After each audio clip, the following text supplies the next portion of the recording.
Ça, je change avec ça. Hein. J'espère que l'animation ne va pas... Je pense que tu peux prendre ça. J'espère. Ouais, ça marche bien. Ouais. Hop, hop, hop. J'espère que l'animation, ça va pas planter toute seule. Oh. Je pense qu'il ne part pas toute seule, le truc, non? Quoi? Je pense qu'il va pas changer. Non, j'ai l'impression que non. Ouais, ok. Non, j'ai l'impression que c'est bon, c'est vraiment que quand tu appuies. Okay. Si tu peux parler pas trop loin du micro, pour.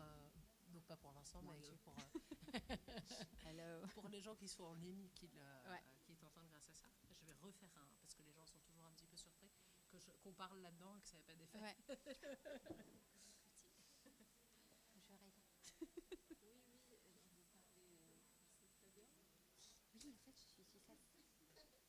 D'accord, du côté italien. Oui, alors Manif, ça c'était plus italien. Donc en Suisse, à l'école, surtout sur une région où on a un peu linguistique, en fait, on parle que le français.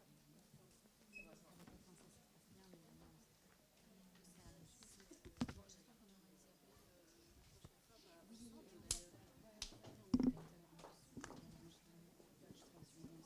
So I saw you put your presentation. Yeah, I think I did. Thanks a lot. And then I did during the previous break. Le sujet, là, vous restez le soir. sur la conférence. Non, je l'ai dit. Myriam, plus tard. Parce que justement, elle m'a dit que je vais être avec elle. Que j'espère que normalement, il doit les lancer demain, mais je pense que le plus de ça. Et en fait, il m'a dit qu'il allait m'envoyer justement de la documentation à partager avec l'université parce qu'en fait, il veut le diffuser, distribuer dans les universités. Mais j'ai eu l'impression qu'ils ont eu un retard. Mais par contre, puisque j'ai suivi la préparation des tables rondes, Alexandra Pal va en parler. Ok. Elle va parler du travail, justement de l'édition. Ça s'appelle un violon tout mettre. Oui, c'est le matriculation. Exactement. Et elle va. Parce que j'ai utilisé les données de L'Oréal pour le construire en fait. Voilà. Pour En fait, on a tendance à sous-estimer l'ampleur de cette question. Dis-moi. Suite à la fin du mois, j'avais un petit résumé d'un article dans une revue avec une pote qui parle de l'endroit le champ de son système. Oui, justement. Et ma thèse, c'était sur ça.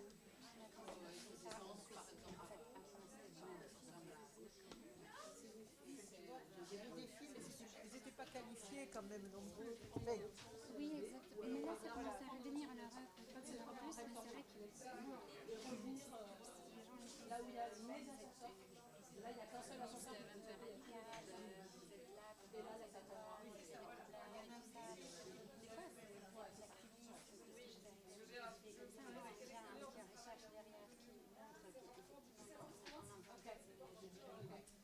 c'est ça un peu que... alors oui, à proximité de la salle, il y a le sujet, il a plusieurs tribunes.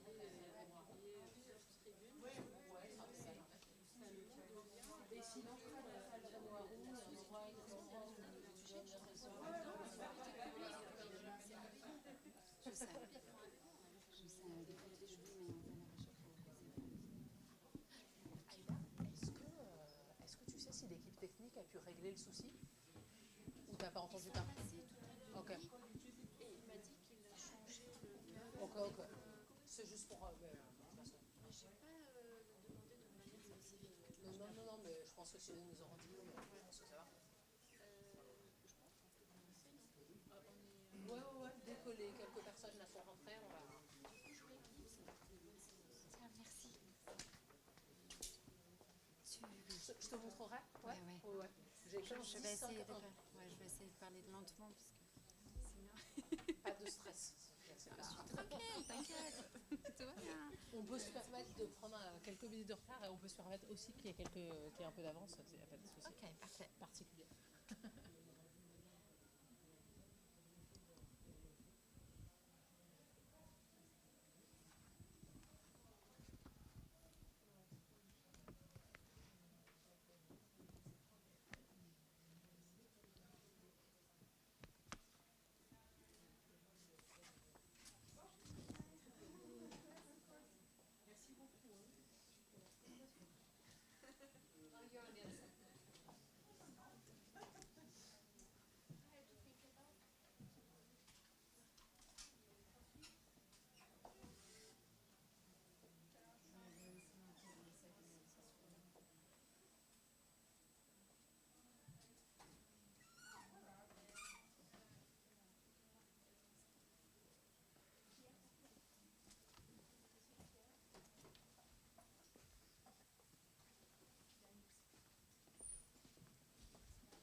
Faut que j'annonce ton point. Ouais, tout à fait. So hello again, everybody. We are back for the afternoon session where we'll talk more about women in scientific careers. As a reminder for people who are in the room, if you want to ask a question or have a comment, please ask for the mic. It seems to be totally inefficient, but actually the use is that people who are online can hear us if we speak into the mic and cannot if we don't. So that's why I keep talking into the mic. So we are super happy to have Georgia Mani for the first talk of the afternoon, and she'll present as distance learning during lockdown allowed for more gender equality in digital education. The floor is yours, Georgia. Thank you. So, hello everybody. So before starting the presentation, I just wanted to take a few minutes to thank all the institutions that made this project Coviquity possible. So first of all, the research team EdiCovid, which is a research team led by Marie-France Carnus of the University of Toulouse-Jean Jaurès. They shared their data with us, so that's very important. Their contribution was very important. And also, we wanted to thank la Chaire Paris Dauphine, la Fondation L'Oréal, et l'association Femmes et Maths for their financial support. So the presentation today would be about the project Coviquity, which aimed at understanding whether the pandemic has changed teachers' relationship with digital technology, in particularly in terms of gender, both in France and in Switzerland, more specifically in French-speaking Switzerland. The project was carried out by the Gender and Intersectional Relations in Education Research Group at the University of Geneva, more specifically by Isabelle Collet, Professor Isabelle Collet, and Gaëlle Gélin, who couldn't be here today, and that's the reason why I'm presenting on their behalf. So if you have any further question, I'll try to do my best to answer. But you can always reach out to Professor Collet, who will be very happy to answer all your questions. So before starting, that being said, okay, so we can summarize the main findings of this project in a couple of sentences. That would be that the relationship between female teachers and digital technology has seen improvement since the pandemic, particularly due to the prevalence of homeschooling. However, female teachers still express a lack of confidence in their technological competence. So how did this project reach the conclusion? That's what my presentation is about today. So before starting to talk more about the project itself, I would just like to briefly introduce to you the context that led to its design, in order to help you to understand a little bit better where we stand at in terms of women's participation in digital technology, as well as teachers' role and teachers' relationship with this field. So in Europe, less than 15% of students in higher information technology studies are women. Teachers are acknowledged to be catalysts for change in the IT field, but the relationship with digital technology has been traditionally characterized by conflict, both in Switzerland and in France. What do we mean with conflict is that teachers have been pretty reluctant to implement digital technology in the classroom because actually digital education came as it was kind of imposed by the educational programs in both countries, but it was not accompanied by an appropriate training, so teachers felt unprepared to implement this in their classrooms. And on top of this, there is also gender. They play a big role.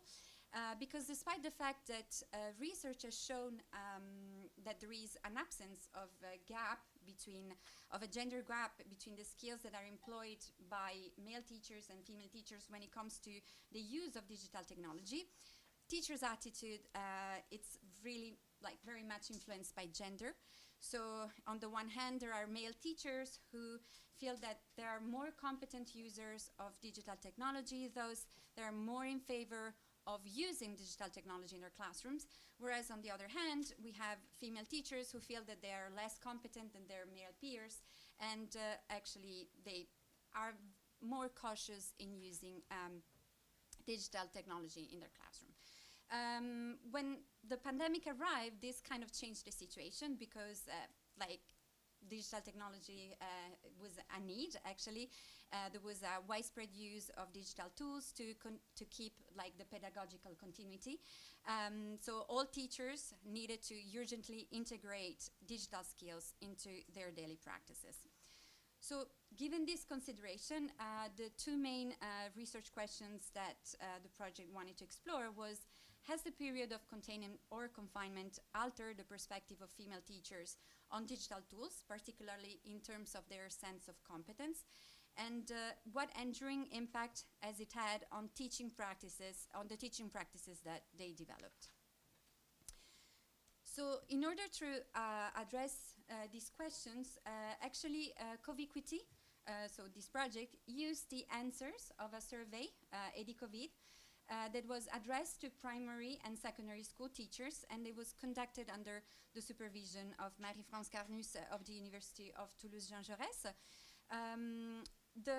The main aim of the survey EDICOVID was identifying, understanding, and supporting teaching practices that were arising in the need for pedagogical continuity during the confinement. It was carried out in summer 2020.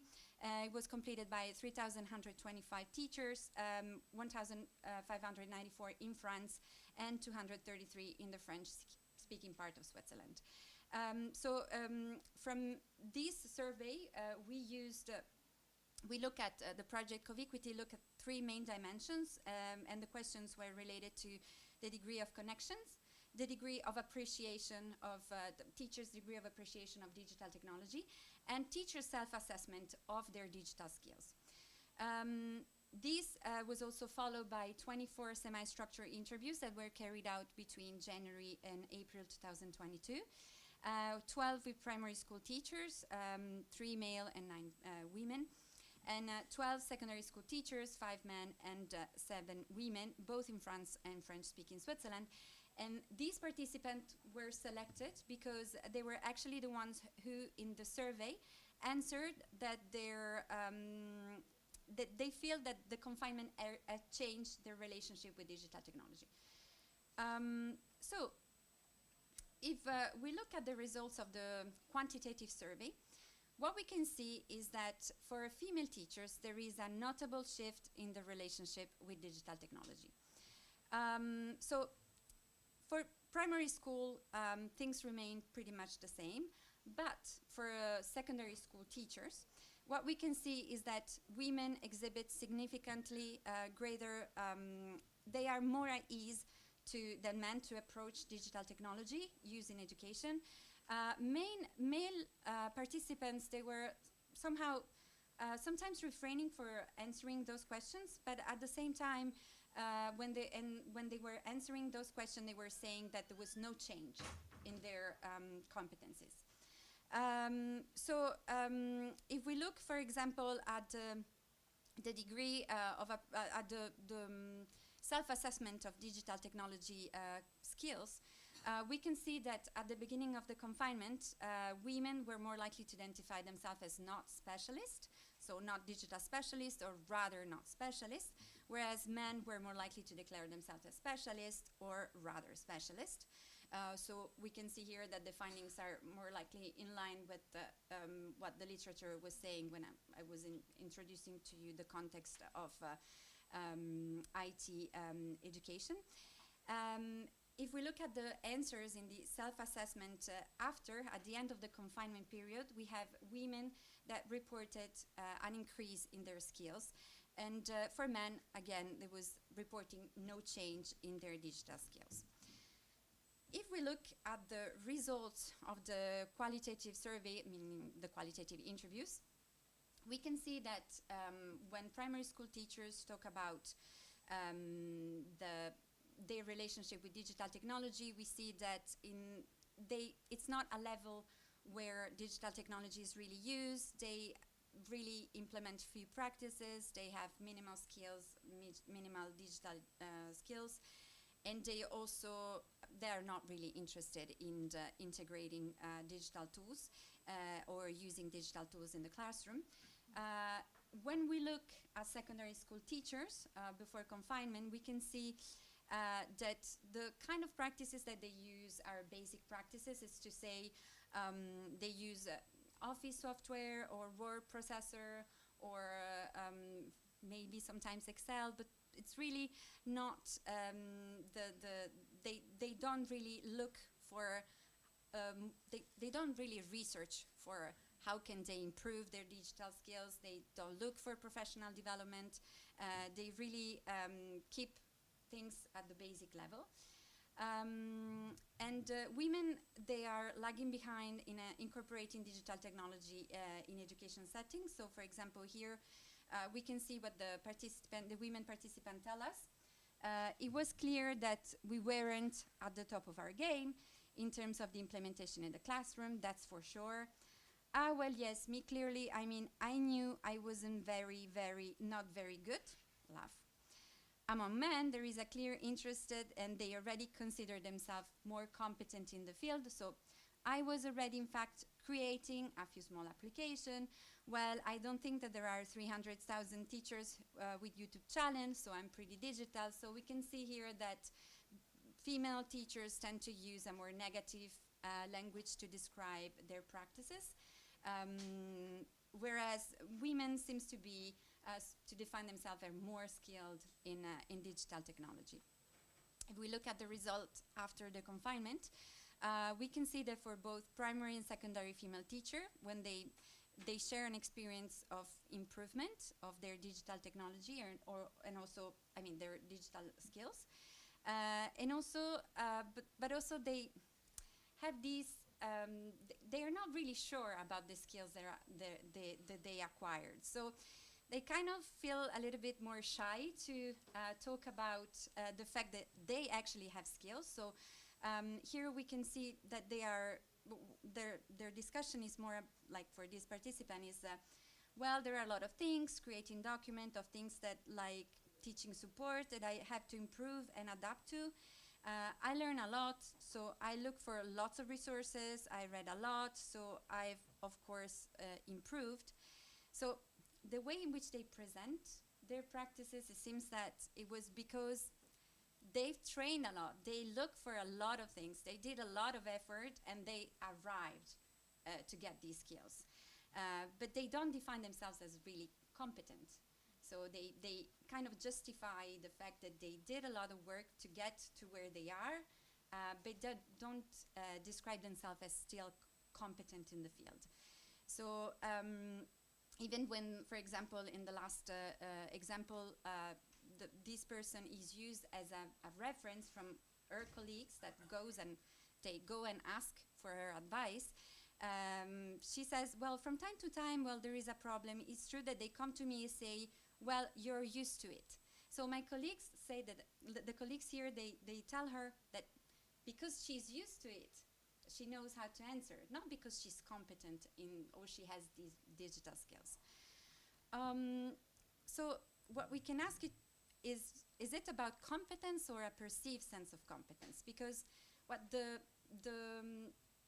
results actually of the two surveys mention is that there is no significant difference in the practices that are actually described by male teachers and female teachers. They basically do the same thing in their classroom. But female teachers, they capitalized on the moment of the pandemic. So because of the pandemic, they improved their relationship of digital skills and they are engaging in more practices. But again, the improvement that they had, it's still like the way in which they define it is still marked by hesitation, especially in the way in which they articulate and describe their skills. And this is very much in contrast with what they declare in the questionnaire, because in the questionnaire they declared a positive shift.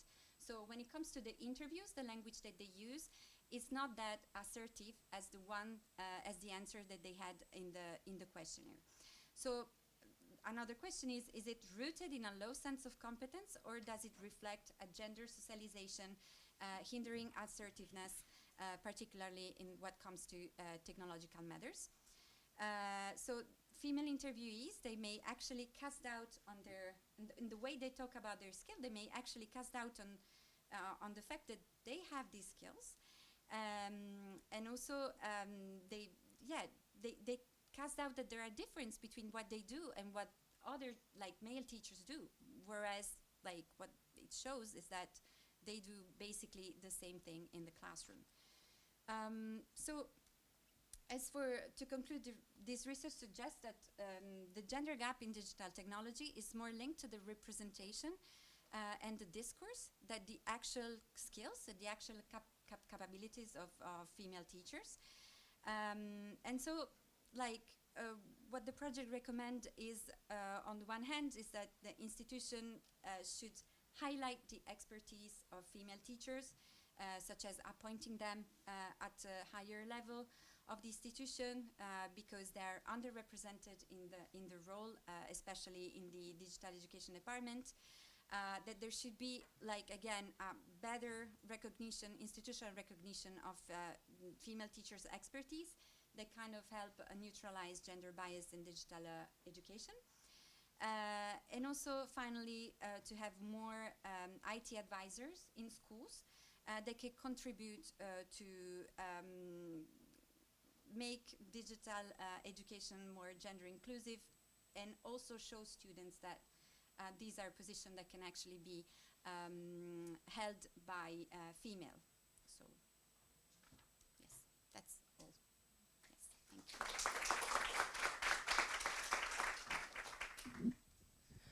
Thank you very much, Georgia. Are there any questions, comments? So I was wondering whether you know of different maybe practices learned during the confinement for men and women, maybe more women creating a YouTube channels, and that's one example you've given, or Not really.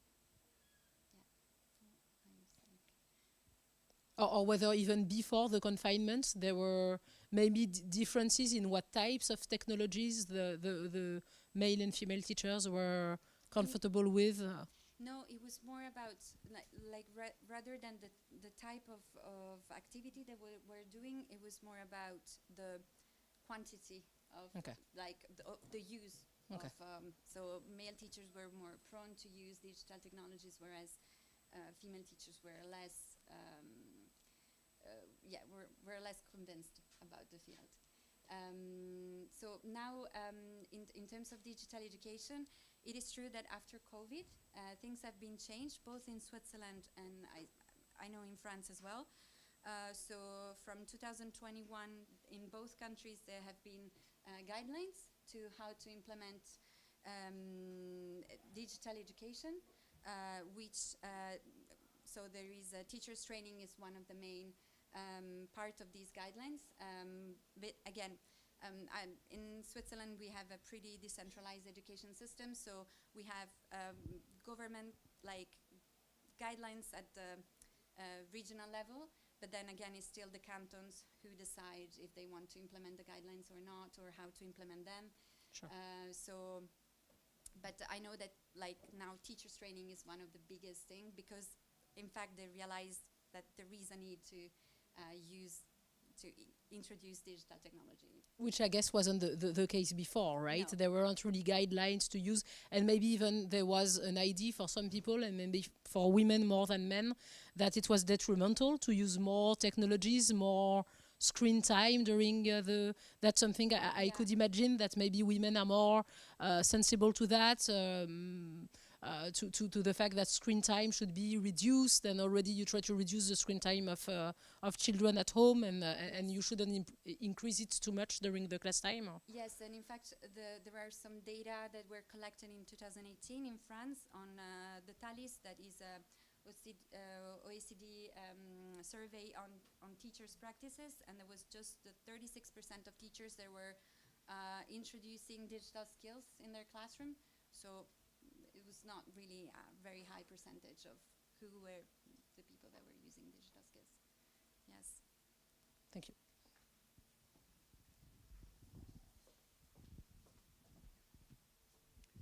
Thank you. I was just wondering if there were any incentives in place. I think we were just talking about guidelines, but I was thinking also about incentives from either at the school level or at the canton level that these teachers would actually be motivated to respond to. Because I was trying to think about if I'm a woman and I'm being fairly retiring about my abilities, then what is it that might change that? And I was thinking through incentives.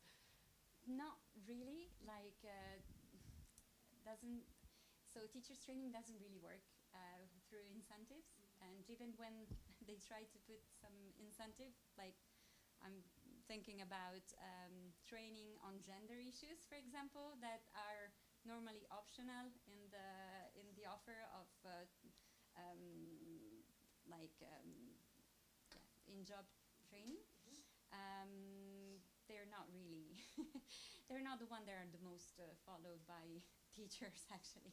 So there are not really a lot of incentives in that sense, at least not in gender. Anyone else?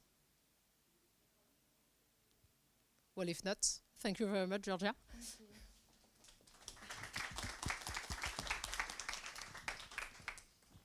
And our next speaker is Federico Cavigioli. Oops. Sorry, thanks a lot.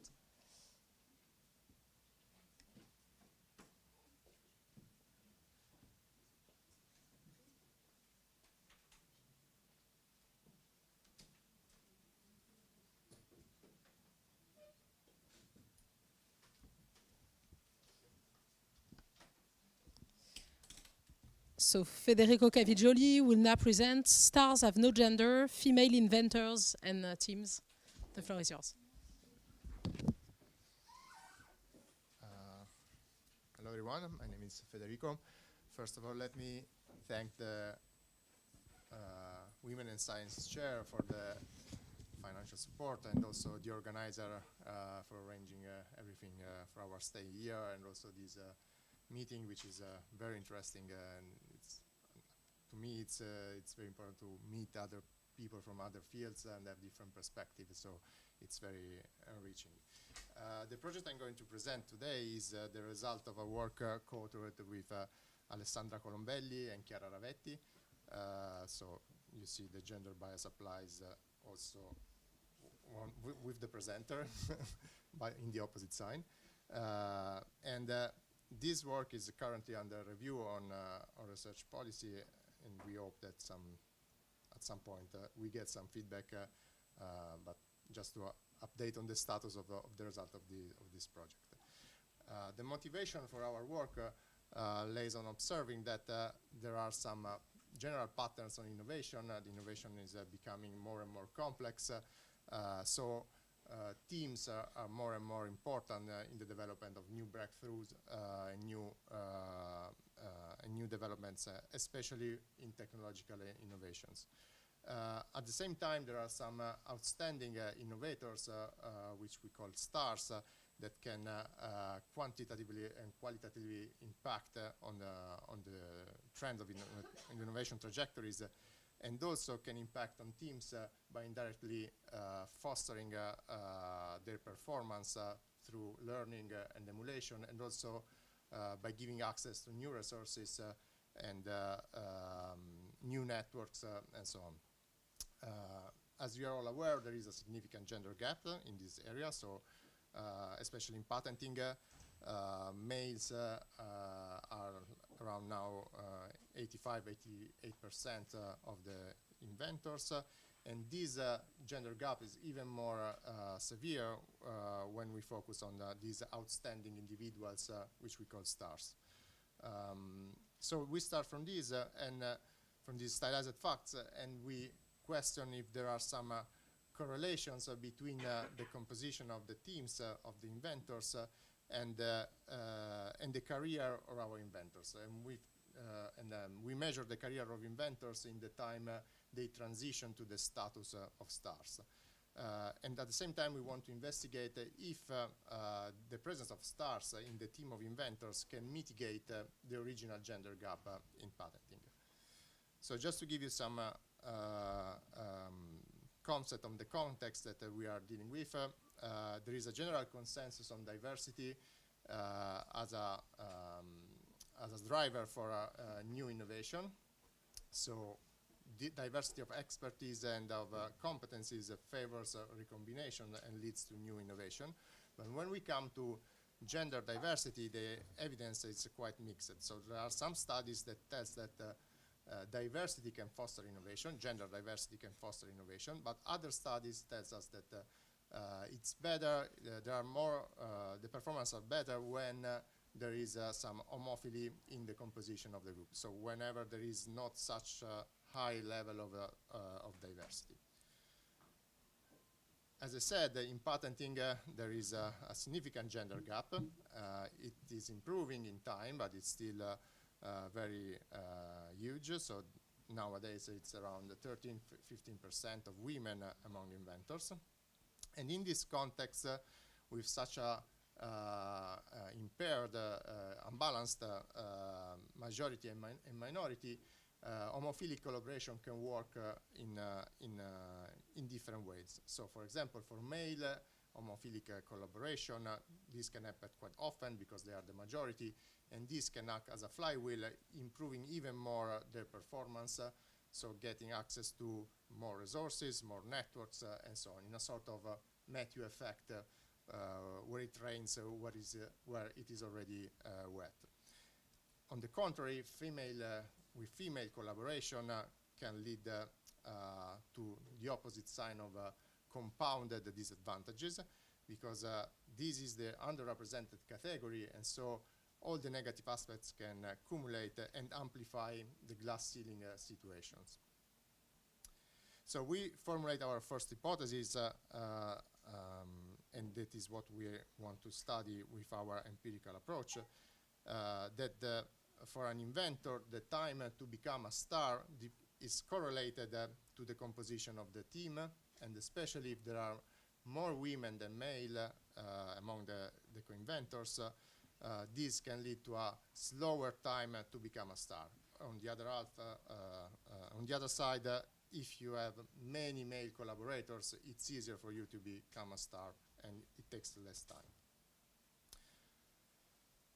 Moving forward, as I said, stars are these superior, outstanding innovators because they have more access to resources and they can influence their collaborators. And especially in this field, there's this recent study from Bell et al. That tells that the exposure of individuals from the minority is particularly impacted by some mentorship and role models, which can increase the access to patenting activities. So in this area, we expect that women might benefit more from the collaboration with other stars. So we formulate our two next hypotheses. The first is that whenever you collaborate with a star inventor, so you can benefit from him or her. And this is despite your gender. So even if you are a male or a female, it doesn't matter. If you collaborate with a star of whichever gender, then your time to become a star is shorter. On top of this, we also want to investigate if the match between female is significantly related to even a shorter time to become a star. So since you are in the minority and you collaborate with a female star, then you might get more benefit from the collaboration rather than when you are a man. So to investigate this, our hypothesis, we selected patent data from PatentsView, which allows to get information on, on inventors. There is an algorithm that disambiguates the names of the inventors, and it provides also data on gender. There are some missing data on gender, but this is a trivial percentage on the total. So we started investigating all the inventors that started patenting in 2000, and this is roughly 100,000 inventors, and we collected all the information of the patenting activities for 20 years, and we also collected the information on all the collaborators, all the inventors in the teams, In terms of gender, if they are stars or not, and I tell you in a moment which is our definition of a star, and the field where they are active to. This data set contains 14% of female, which is in line with the general results. And here are our definition of stars. So we transformed it in a measure of a star, which is based both on the quantity and the quality of their output. In this presentation, I focus only on the prolific part of the definition. So when an inventor is considered a star whenever he or she is in the top 5% of the productivity. So it is outstanding because it's in the top 5% in terms of number of patents produced. But we also, in our work, consider those that are highly cited, so we use the patent citation as a measure of quality of their output. As I said, I focus for this presentation only on the first definition. And we have 15% of patents, of stars in our sample, sorry. But when we focus on stars, on female stars, this percentage decreases to 10%. So as expected, there is an even higher gender gap when we focus on stars. Just to give you some basic statistics, on the right there is the distribution of stars by year of their career, and what emerges is that female is slightly faster in becoming new stars. So an inventor that is a female inventor usually takes 5 months less than a man to become a star. So there are few female stars, but they are faster in becoming stars.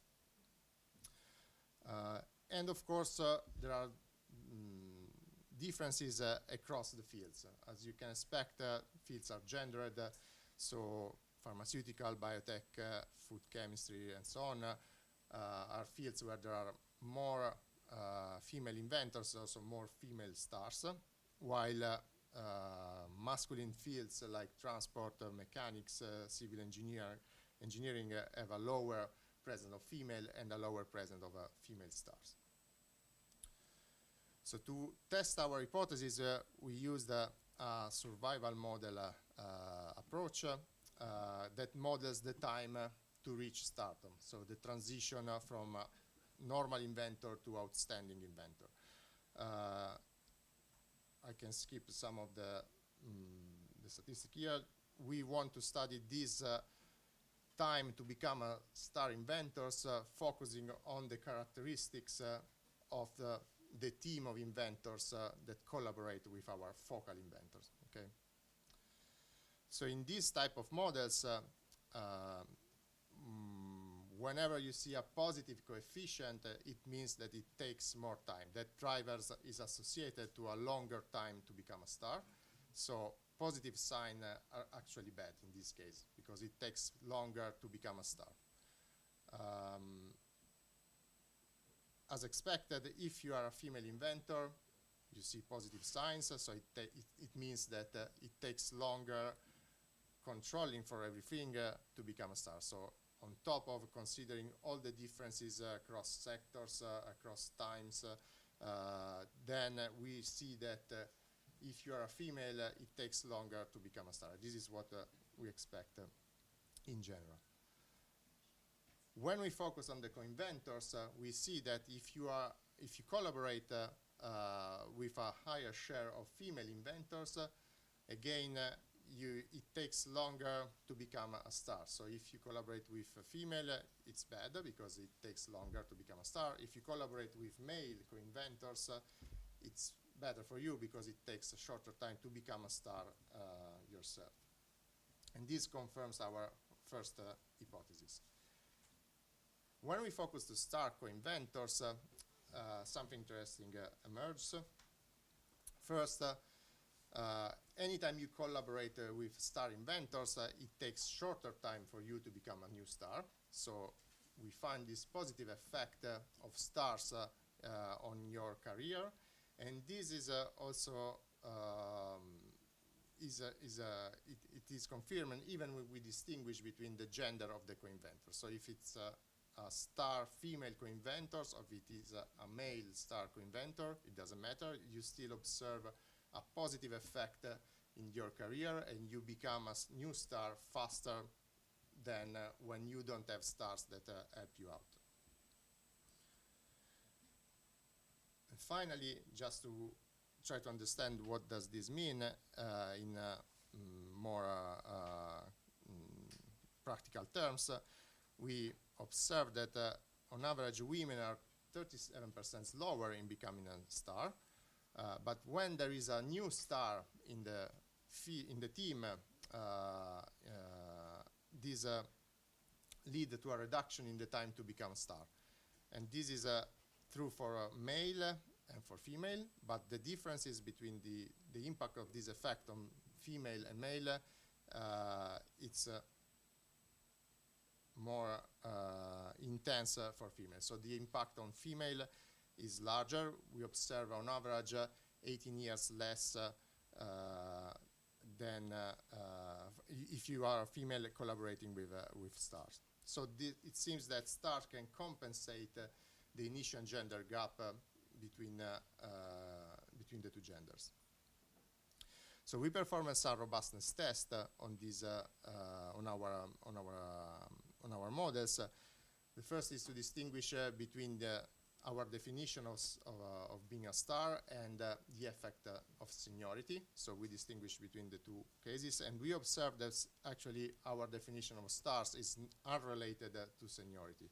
So we observe that when senior collaborators are involved, actually it takes longer to become a star. And also we considered different subsamples limited to only the first 5 years of the career or the first 10 years of the career. And we observed that the impact, the positive impact of stars is consistent, and also it is larger in the last part of their career. And this is something that is compatible with a lens, a theoretical lens that of long-term learning effects. If you are a talent, it is less relevant that you collaborate with a star and you can emerge by yourself. If you are not a talent, you benefit more from the collaboration with a star in the late part of your career. The second set of robustness stats that we made focuses on the subsample of stars. So we replicated the same models, focusing only on those individuals that turns to be star inventors. And in these cases, women are as fast as men, or in some models are even faster than men. So it seems that that original difference between male and female is driven by all those average or less than average female that never achieved to become star. And our argument is that they are left out by the they're left out of the game, and they are lost because the system doesn't want in them. This is what is called in some papers the lost Marie Curies, but it also applies to those that are not outstanding inventors, also to average female innovators. So to conclude, we identified, we studied the mechanism at play when an inventor co-patent with a star, and of course the star can influence the performance of the collaborators through different approaches. It can provide, he or she can provide intellectual support and learning spillovers. There can be also selection recruitment effects, so that the most outstanding individuals are attracted by stars. And also there are some mechanisms that are not related to human capital accumulation, like access to resources, like laboratories and funding and so on, access to networks, it also benefits from higher visibility and prestige. So we found that the presence of stars in a team can compensate the female disadvantage, the original female disadvantage, and this is we argue that this applies through the reduction of the of the risk of the Matilda effect, which is that women are credited less for their work, and also to extend the Matthew effect also to women and not only to men. So when you collaborate with stars, you can benefit, you can leverage the access to new resources and funding despite your gender. So we found evidence of a premium for female innovators jointly patenting with stars, and this is larger. This premium is larger for female than for male. So potential explanation for this relate to the fact that women start from a disadvantaged position. So the premium is larger because they start from a lower position. There could be role model effects. So when collaborating with stars, there is this positive influence of such outstanding individuals. But also, as I mentioned, there could be also reverse mechanism so that stars are able to attract those individuals that are, by definition, most talented, and so they can perform better than their comparables. Our recommendation is that organizations and policymakers can adopt policies where, in order to facilitate the access to resources and provide support opportunities to women, so that they can save the innovation that are at the moment not produced by those that are left out of the game, so those lost female inventors. And also there could be some incentive to encourage collaboration with top scientists. So in a research team, if there is a star, can be benefit also for female. And even this is interesting. This could be an interesting approach, even when considering that female are a minority at the moment, and so since the effect of stars is unrelated to gender, it doesn't matter if the stars is a male or a female. The positive effect on women can emerge the same. Thank you for your attention.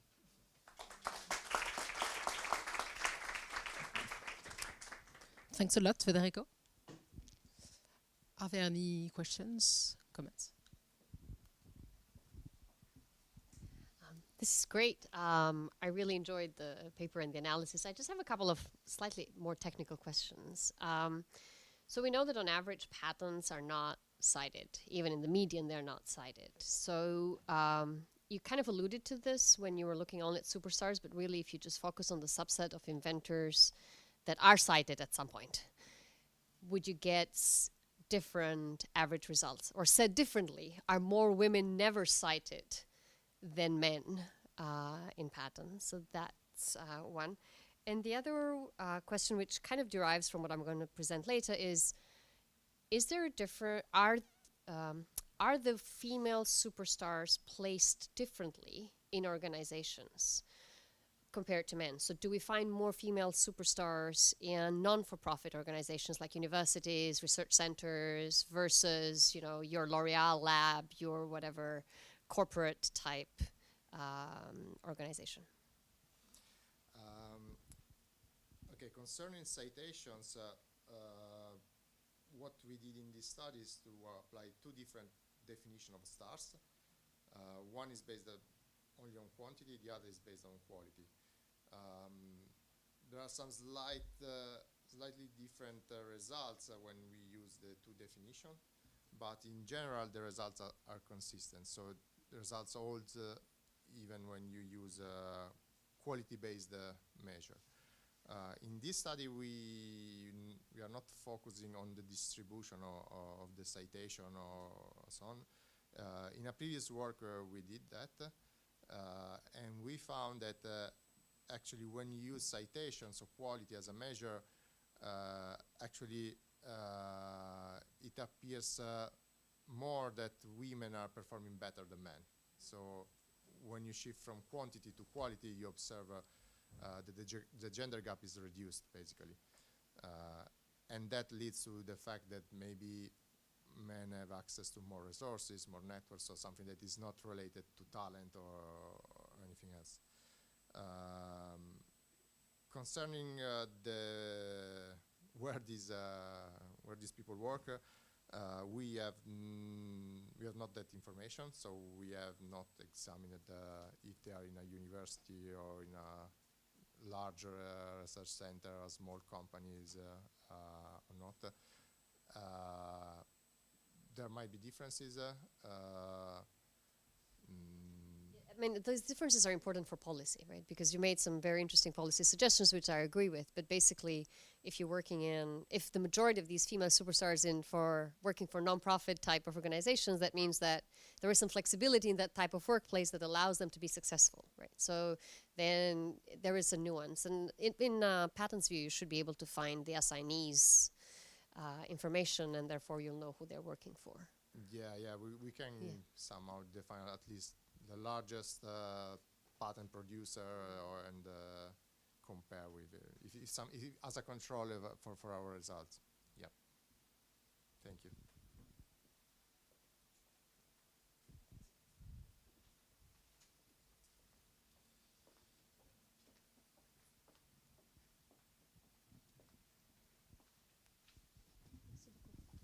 Thank you very much for your talk. I would be very interested to have all the references you gave and to have your slides. Sorry? I would be very interested to have all your references you gave and the slides. This is one point.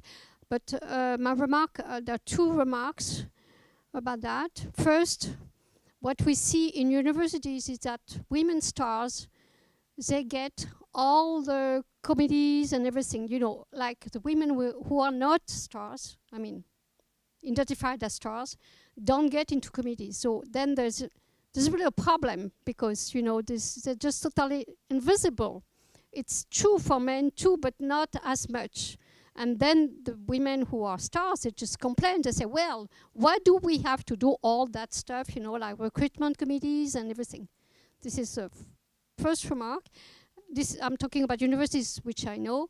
The second remark is, well, when there was a question about non-profit or profit, I'm just wondering, we men tend to accumulate more jobs, like, you're a professor at university, and then you have another job, and then another job. And it's probable, but I don't know, that women cannot do that because they have other constraints, families, or even if it's not they have their parents or whatever. And it's not totally in their frame of mind either to just accumulate, responsibilities. Then they just get invisible because, and those men get more visible. Thank you very much. Yeah, sure. I can send you also the working paper, and I'll be happy to get some comments. Concerning, my insights is that the individuals we identify the stars we identify are mostly in private business, private corporation, large corporations, so for-profit organization, both men and women. Concerning what you said, the last remark, of course we cannot disentangle if our star is actively involved in the research group or is just putting his name or her name on the and get credit for the result.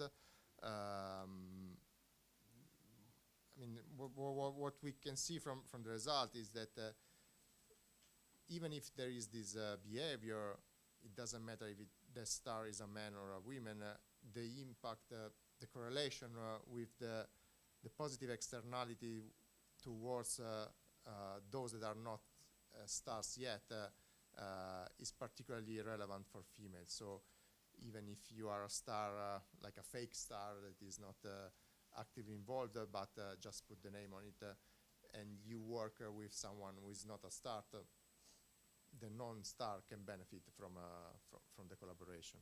So this is especially valuable if the non-star is a female.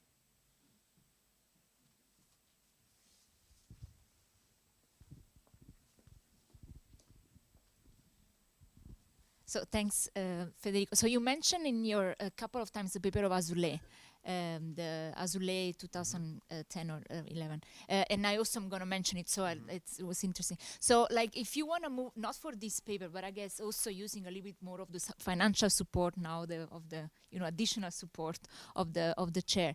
If there is any way you can have some plausibly exogenous shock and move in the direction of causal identification. And so Azoulay uses the death of stars.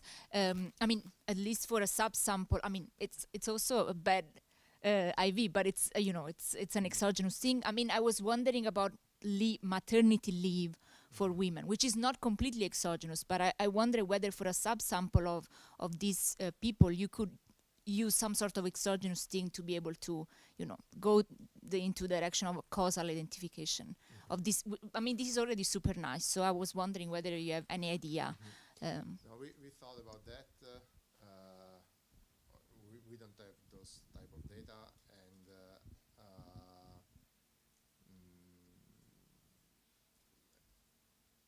actually, I'm not sure, because, for example, if we consider the death of a star in your team, then that star is no longer, you cannot see that star no longer in the next patents. So it depends on what you want to study. So in the paper of Azoulay, it's clear that when it stopped, then you see what happens to the collaborators, and in terms of also wages and so on. I'm not sure exactly how to frame it in our work now, and of course it would be great to have some exogenous shock like maternity leave, but I have no idea how to have those type of data.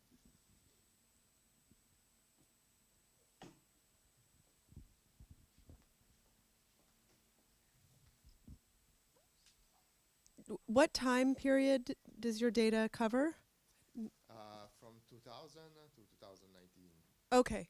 So what I was wondering is, can you capture the progression of individuals from non-stars to stars? And is there a sort of a longitudinal aspect here where you can trace sort of the impact potentially of being a minor member and then coming into the star role? What do you mean? Because all our individuals are starting in the same year. Yeah. So the debut year is the same for everyone,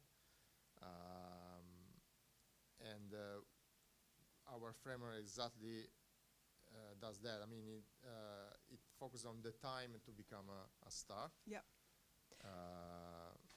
So most of our individuals become star in the first 5 years. So the largest part of individuals become star at the very beginning of their career. And especially in this period, women are faster than men.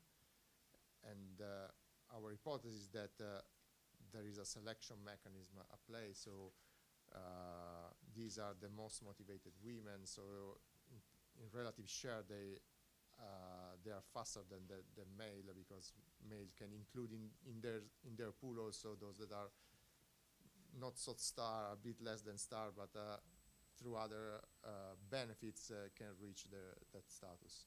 Okay, thank you for the explanation. I was also thinking about other variables. So, and maybe you covered this and I missed it, so apologies. But sort of the composition of the teams otherwise. So, if you have I was imagining you have a fake male star, and then you have women on the team who are actually doing the work. What's the phenomenon how long does it take for that fake male star to be deposed and the woman to sort of become the real star? So thinking about that kind of figurehead at the top versus people doing the rest of the work in the team, if you can sort of capture something about that dynamic over the longitudinal, the number of years you have in your data.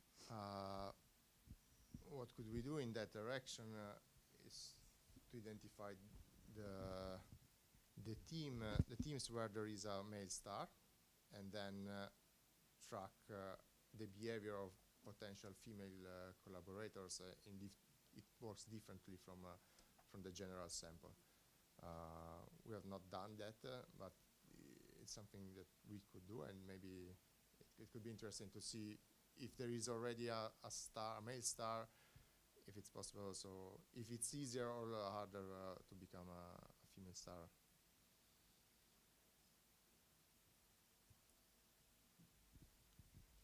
Any further questions? Well, if not, thanks again very much, Federico.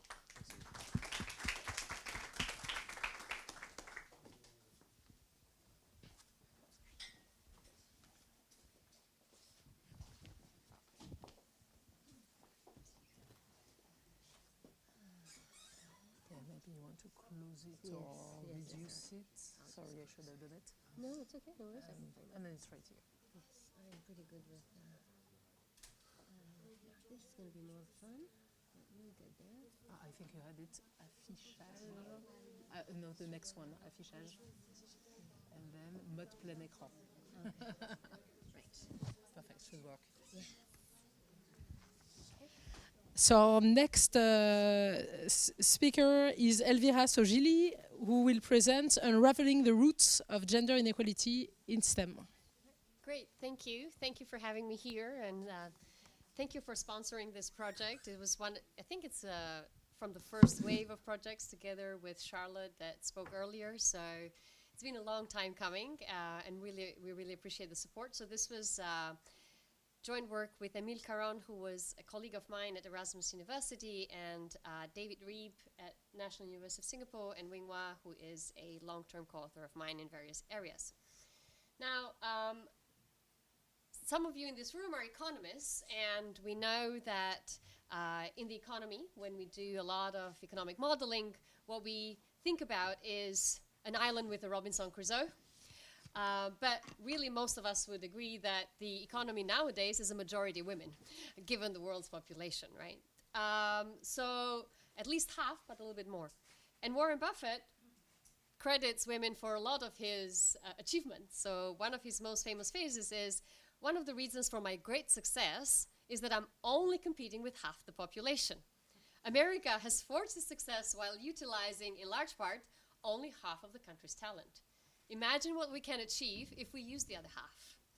So obviously to this room I don't have to justify why gender gap in labor is a problem, but it's obviously a bigger problem in STEM. So 28% of professors in universities are female, and in the US women hold approximately 30% of the STEM degrees, but when it comes to holding these professions, they are a lot less.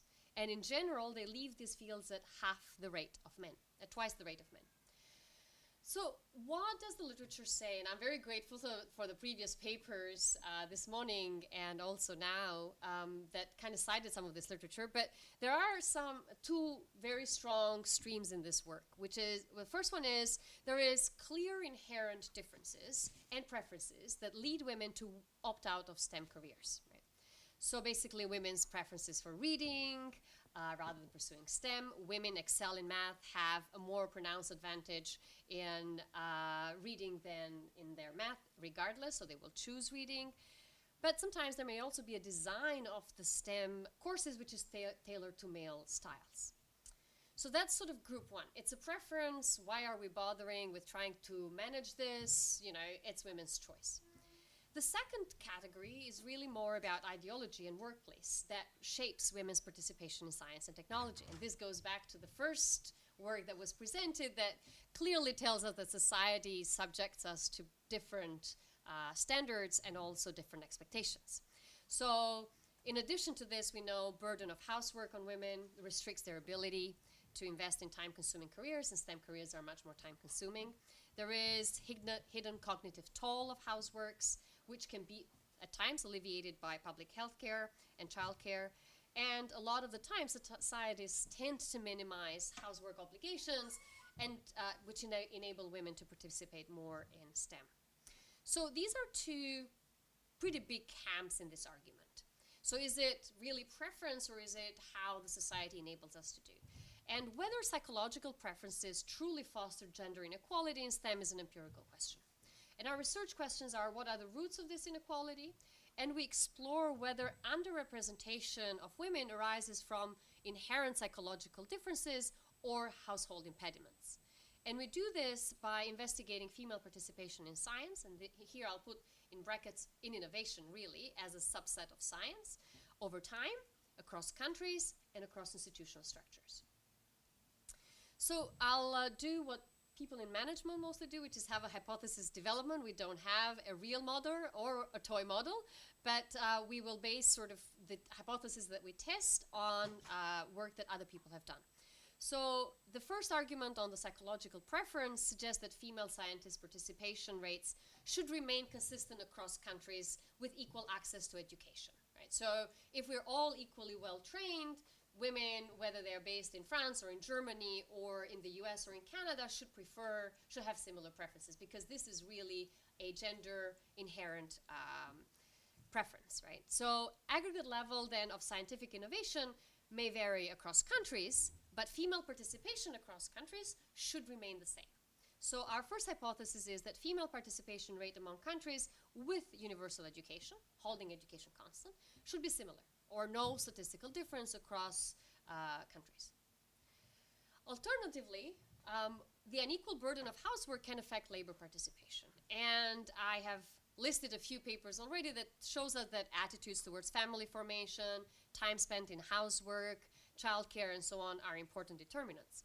But what we know here, time can be in our advantage, because we know that over time, the time that we spend in housework has decreased substantially.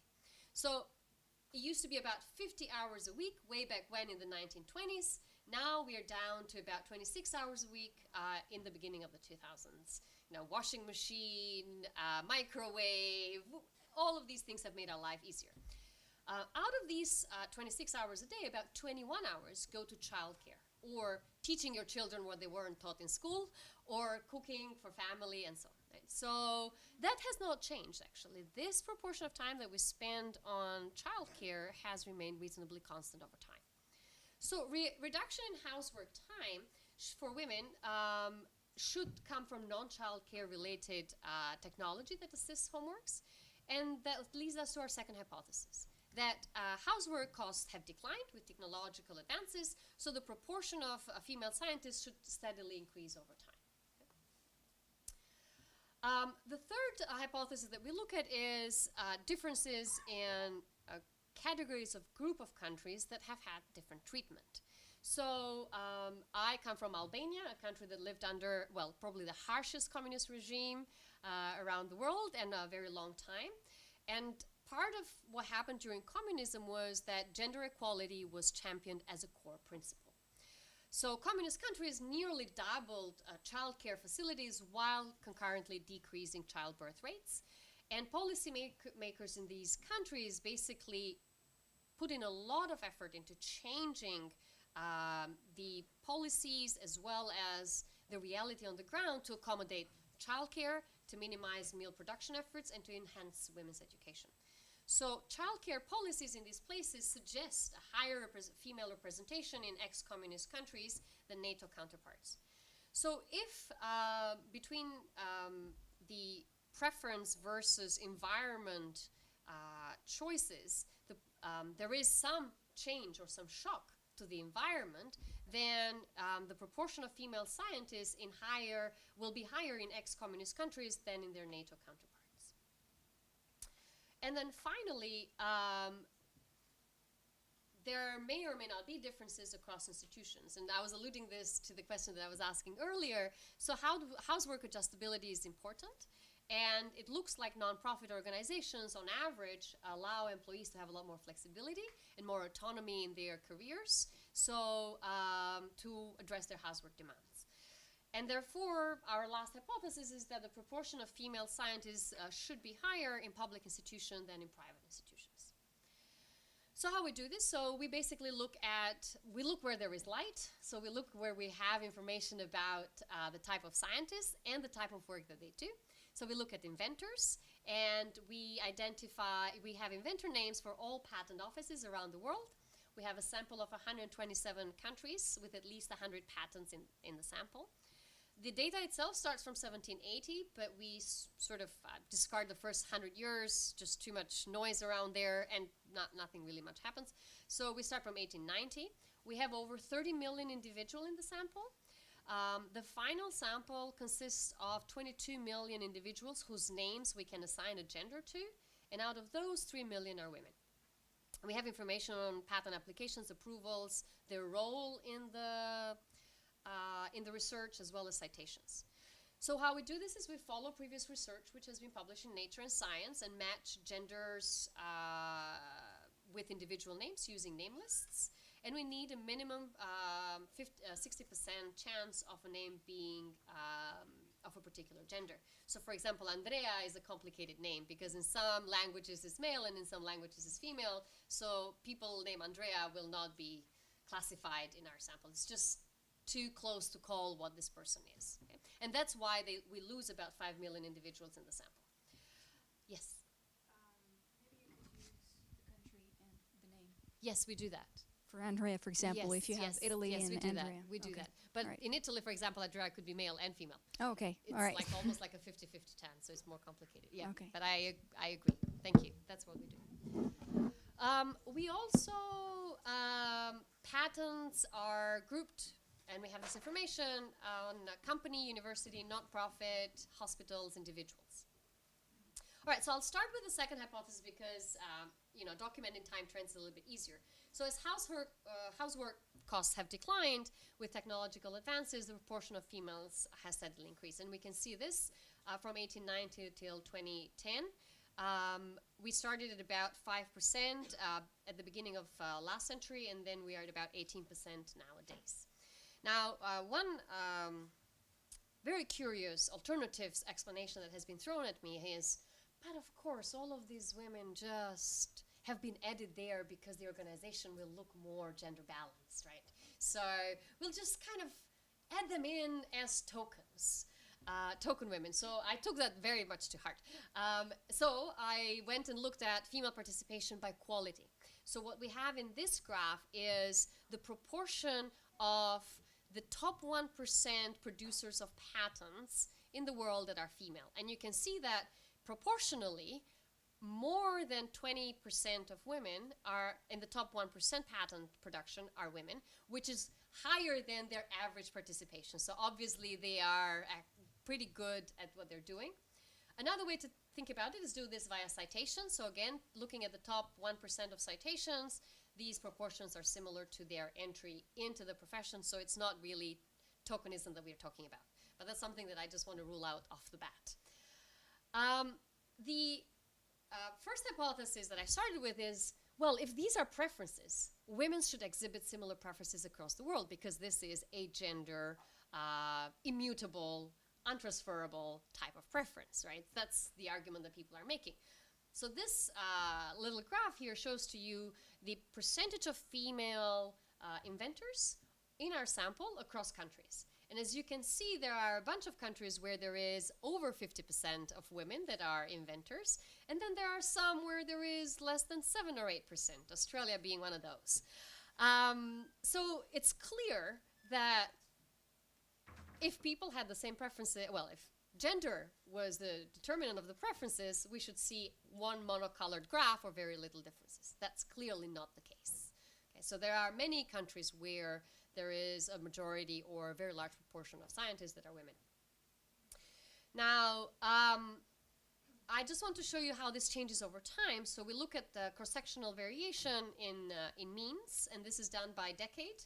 And we also look at this across the two groups of countries, because if you go back to this graph, you can see that the redder colors are really communist or ex-communist countries, and the less red color are mostly Anglo-Saxon and or reasonably advanced economies, which we lumped under NATO countries because of their non-communist allegiance to a certain extent. And in the decades, you can see that everything is more or less the same, so there are almost no differences across the two groups of countries all the way to 1969. And then the decade of the 1970s, a huge gap opens between the two groups of countries. Now, you'd say, is this really a communism effect? So is this really an effect of changing the rules and the infrastructure?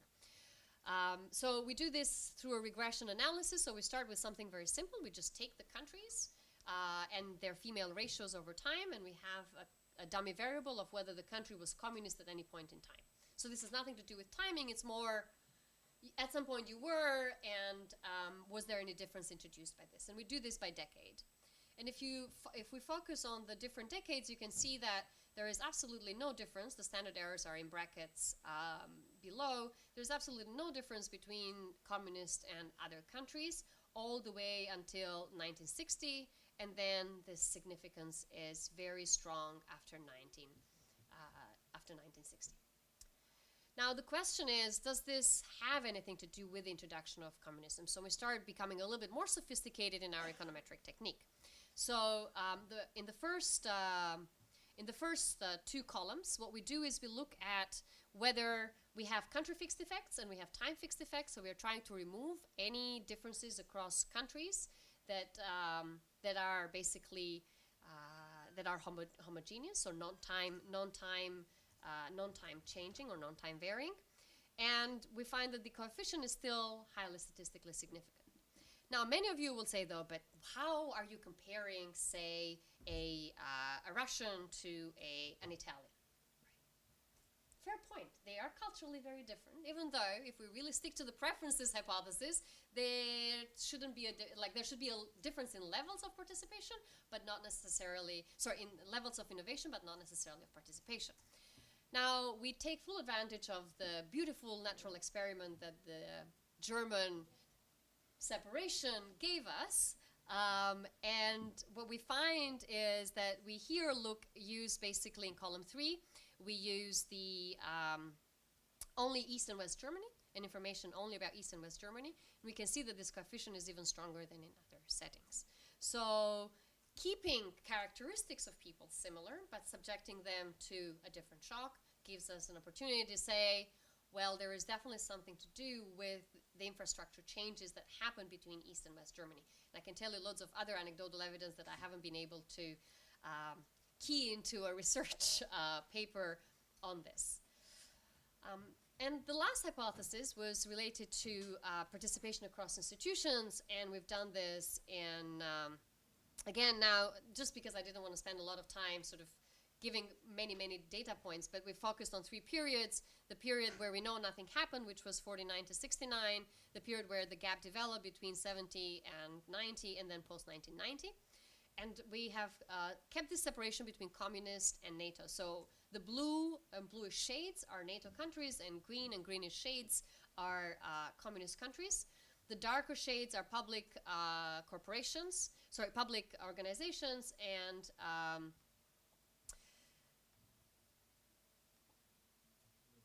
the other way around. The dark are companies and the light are public corporations. Sorry, I was looking at something else. And you can see that the gap again starts to open between the two groups in the 1970s, but also within these developed countries as the umbrella of the NATO, as umbrellaed by NATO countries, there is also a difference there. So when working in public corporations, there is a much larger proportion of women in I keep calling them public corporations. Public entities, not-for-profit entities, there is a much larger proportion of women than there is in for-profit organizations. So to summarize the results and the findings, we sort of look at 2 prevalent schools of thought on female participation and try to distinguish between individual preferences and societal barriers. Our cross-country and difference-in-difference analyses rule out the individual channel unless one is willing to believe that women in Latvia and East Germany are physically different from women in Finland and West Germany. Right, so our results point to the fact that reducing the burden of household work, and specifically childcare, and we go to great lengths in the paper to show how much childcare changed between East and West Germany, as well as communist versus non-communist countries in increasing female participation. Our results on public versus private entities also kind of hint towards allowing for flexibility in the workplace, like public institutions, would increase female participation in innovation, in STEM, and in similar areas, which are much more taxing in working hours or as careers. Thank you. I'm happy to take questions. Thanks a lot, Elvira.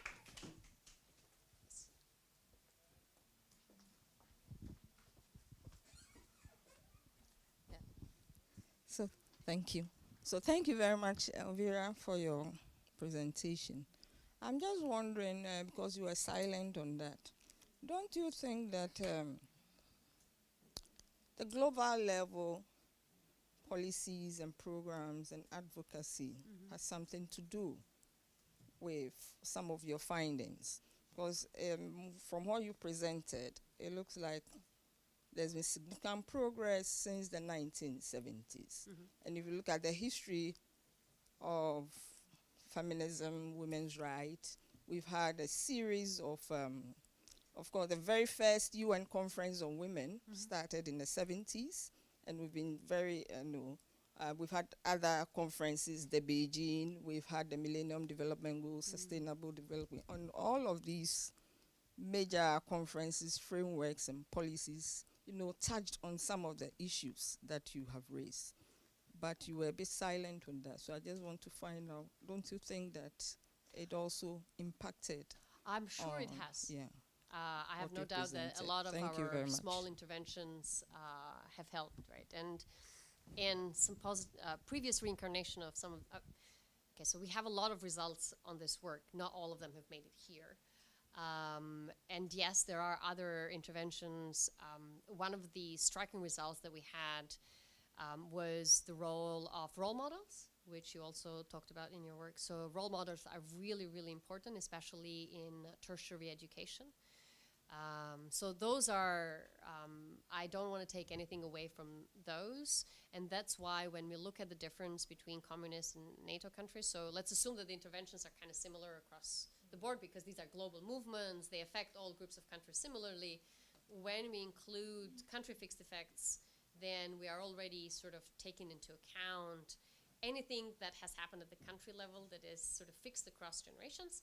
And with our time fixed effects, we pick up all of these trends over time, right? So we would never say that none of that has had an effect, but this is a very striking and strong effect on the participation rates. Yeah. Hi, that was super interesting. I would like to hear your comments on a paper you might know that has been slightly controversial also, that looks at a similar comparison of countries and comes to but with a different focus, and they say that more or less the same country blocks. In one, like in the NATO countries, women reach economic freedom without having to choose STEM, while in the former communist and communist countries, STEM is the only thing to give economic freedom, like to women. I guess you have seen that paper, and it's the exact opposite interpretation, saying that in the NATO countries, women can freely choose to go for their preference, and that's what they do. While in the communist countries, either they could not choose freely anyway what to do, or if they wanted to be economically independent, STEM is better than humanities. So, so that's an interesting argument in the sense, and I guess I actually, you might be surprised, but I actually do not know the paper. But I'm guessing it's not written from anybody that lived in a communist country, because if they knew anything, if you were in STEM or if you were in literature, you were paid the same. The only difference was whether you were the director or somebody below, and even there the differences were very small.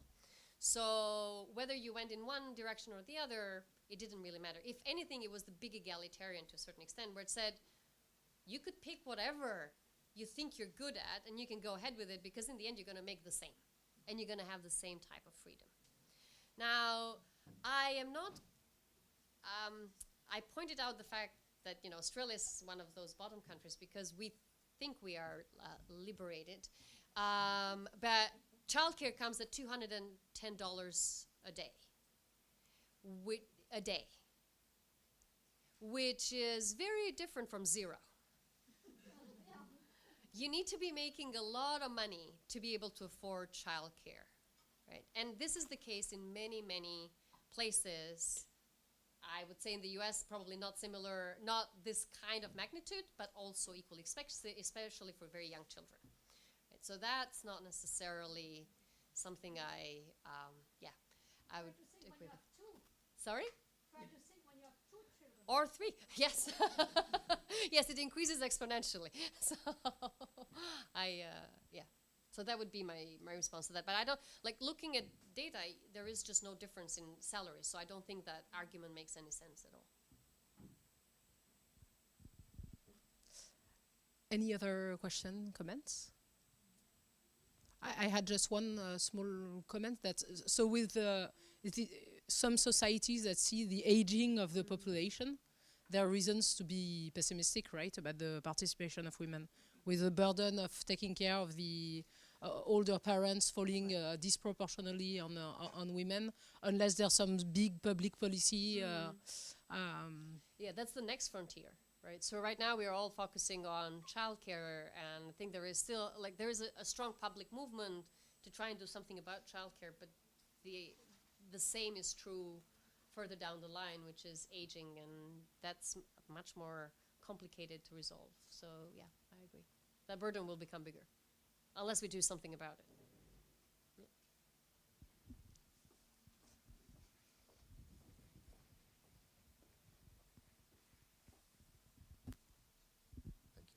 It was super interesting, and I was curious.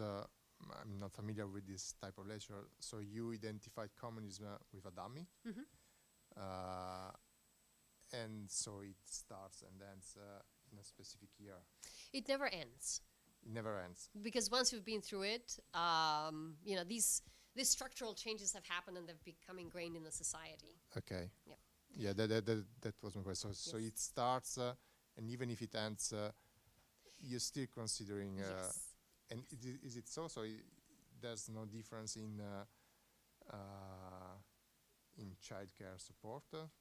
No, it's still basically more or less the same. So there is so there are two things. There is obviously the change in the support. There's also some change in attitudes, and that's very important, right? The change in attitude that happened because of the fact that you could have all of these support from the institutional perspective. That meant that people saw one generation of women that sent the children to childcare and nothing happened, and they were perfectly good children. They all came out educated and they were happy people, so there was nothing wrong with sending children. So there was some form of change in attitudes towards going to childcare, and that never went back. So we have looked at the period post-communism, because obviously the fall of the Berlin Wall and the change in all of this society, well, at least perceived, the change in the political system kind of allows us to do that. And basically, there is no reversion.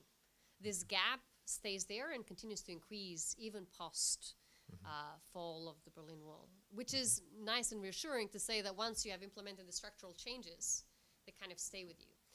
And I alluded earlier to some anecdotal evidence. So if you look at okay, so in Germany, they did some very interesting survey work through SOAP. And SOAP basically asked women in East and West Germany, just around the fall of the Berlin Wall, what were their perceptions about childcare. And women and there were like three options, which was, it's wrong to send children to childcare and leave them, you know, under the care of other people. Children belong at home with their mothers, and something else. So in East Germany, the answer in 1990 was 90% basically said, it's fine to send children to childcare. This, you know, everything is fine. It's just natural. Other people can do this as well as I can. In West Germany, so this was about 90% of women in East Germany. In West Germany, 4% said that, and about 90% said, you know, you should never leave your children to other people, blah, blah, blah, blah, blah. Berlin Wall falls, you know, you look at the same survey 20 years later, there's been convergence, and the convergence is in the direction that now about 60% of West German women say it's fine to send children to childcare. There's nothing wrong with leaving your children with other people. Which means that they observed some outcomes, and they looked at these East Germans and they said, they seem to be fine. These children have no trauma. They seem to be like the rest of us and equally successful and good. So it's, there is nothing wrong with childcare. So there's been some of this change in attitudes that just never reverts, basically, in these countries. So that's why we don't take them out of the list to a certain extent. And also for the NATO countries or the non-communist countries, even if there are changes, because I think it's like a dosage, so a dosage of communism also in the other countries. So maybe you have the left parties introducing, or not, or the right party introducing some childcare support. But it's possible. It's possible. Yes, there is a little bit of like the interaction dummies that we use later on are probably the ones that are the most relevant and probably the more trustable coefficients. But you know how economists are. You need to show from basic principles. So yeah, I agree. Thank you very much. Very nice paper. It's very interesting to compare with the ex-communist countries. I would like to add, it's very interesting to analyze also the flexibility in workplace. For example, in the ex-communist country, it was not possible to have part-time job. So it was only full-time job. So there was no discriminatory policy against mothers. And it was able because of the public childcare policy. So I would like to add that point.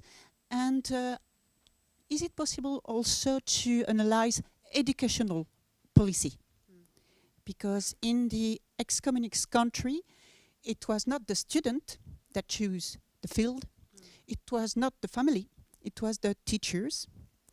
According to the ability and also the national strategic planification policy.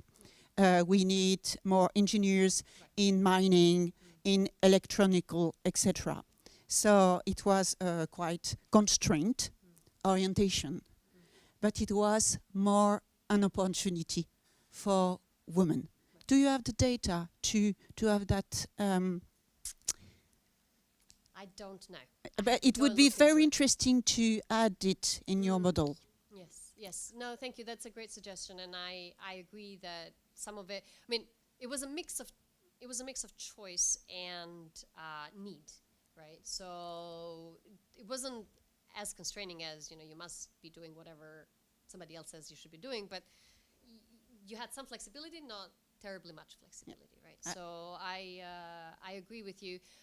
One of the reasons why the results that I mentioned earlier, which were about role models, never made it into the paper is because the sample is just very constrained. So where this data comes from UNICEF, and basically the sample is just too short. So some of this information just doesn't go far back in time. But yeah, so there are a few things that we could add on. It's just a matter of slicing the sample in various directions and just not as easy to make generalizable statements, I guess, is my take. But I totally agree with you that there is definitely some of that. Thanks. So again, maybe one quick one.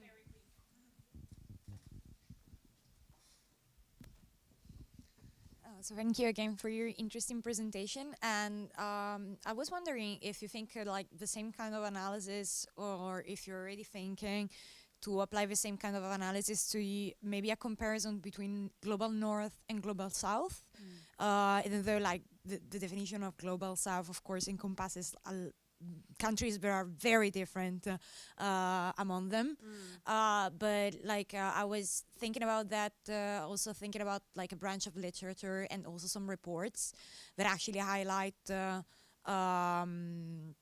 fact that maybe like women participation in STEM can be like a Western / global north problem, while for some countries in the global south, at least in terms of participation to STEM higher education, might not be the same. So I was like, are you considering this type of analysis? No, I'm not, but I'm happy to talk more about it. It's something that we haven't thought about, but happy to talk about that. Okay, so it's time to move to the last coffee break, and then we'll have the last two presentations for the academic conference. So we resume at 3:30.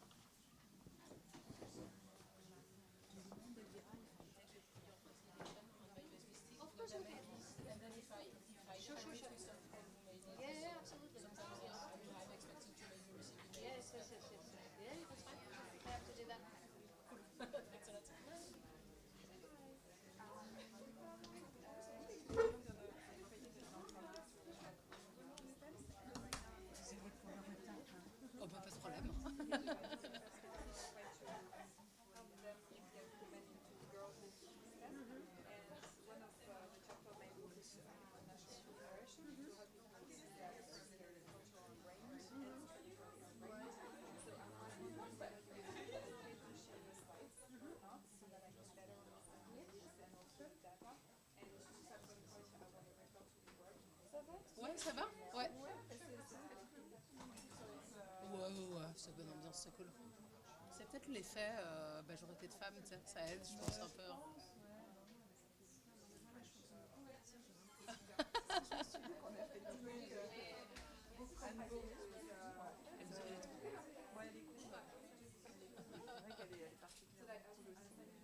Elle est très sympa.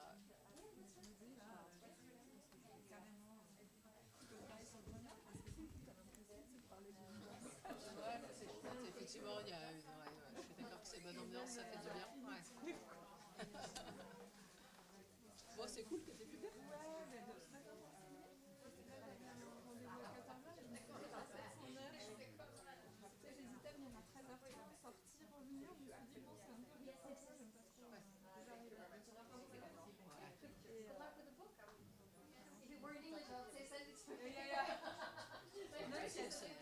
C'est un peu à la carte, on vient quand on... Bah ouais, franchement, je pouvais pas. Mais je m'étais inscrite que l'après-midi, du coup. How are you? You are presenting this afternoon, yeah. So I wanted to ask, can I stand? I don't want to. I cannot know. Yeah. I was actually surprised that nobody. I felt that since the first person sat, everybody is okay. Because you have this, but you can. So It's fine. you can take it, right? I would also choose to stand on the street. Okay, no, it's fine. Okay, I just don't want to. I think it's just the first person sat, and then the other ones. Those are the last one, so I'm afraid that people are going to fall in more asleep. So maybe standing is going to be more entertaining or something. Okay, so I can really, and then I mean, you know, all the All the investors because otherwise people online cannot hear you. But that's the only thing. How was the teaching? It was great, but I am really tired. Teaching is exhausting. It's exhausting, but but I couldn't sleep very well. Okay. Was it because you ate too much? Yeah, I think so. Tiramisu was too Yeah. much. Well, I also did coffee. For me also the wine plus dessert I didn't drink because I knew that I needed to be. I think I couldn't in the morning. I had a hard time sleeping, so I'm really tired. But I'm happy because it's very friendly, as I said to you're from economics as well. Yeah, I economics, think. yeah. So I think I'm not very used to this kind No, of, me neither. So it's super interesting. Mostly women, I'm sure that it makes for a more friendly audience. No? I think it's also the theme of the gender. Yeah, It's exactly. women working on gender. Because I think men working on gender are perfectly fine, right? Not sure. I don't know. No, but I agree that it's always a bit better. Presenting and one man. Yeah, that's amazing. super. Even if it's not nice, you must pretend.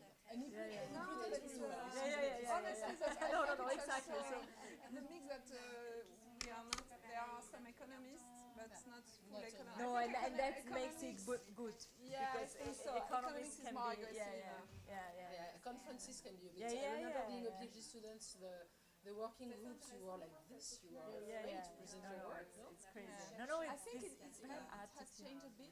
I Well, I mean, for they you try. it was better. For you maybe. No, I mean, for us it was pretty hard. definitely. So it's better than before. That's what I heard. But then now they become even more fake. I mean, in a sense, like it's. I mean. You have to pretend that Yeah, you're friendly. exactly. You cannot be too aggressive because you would have reports probably. Yeah. So exactly, but then they still want to better. say stuff because they cannot refrain, like showing that It's funny because I saw a picture from a recent workshop, not in my field, in econometrics. And there were some guys who I know are very into gender balance policies, not the organizer, I think he's a German.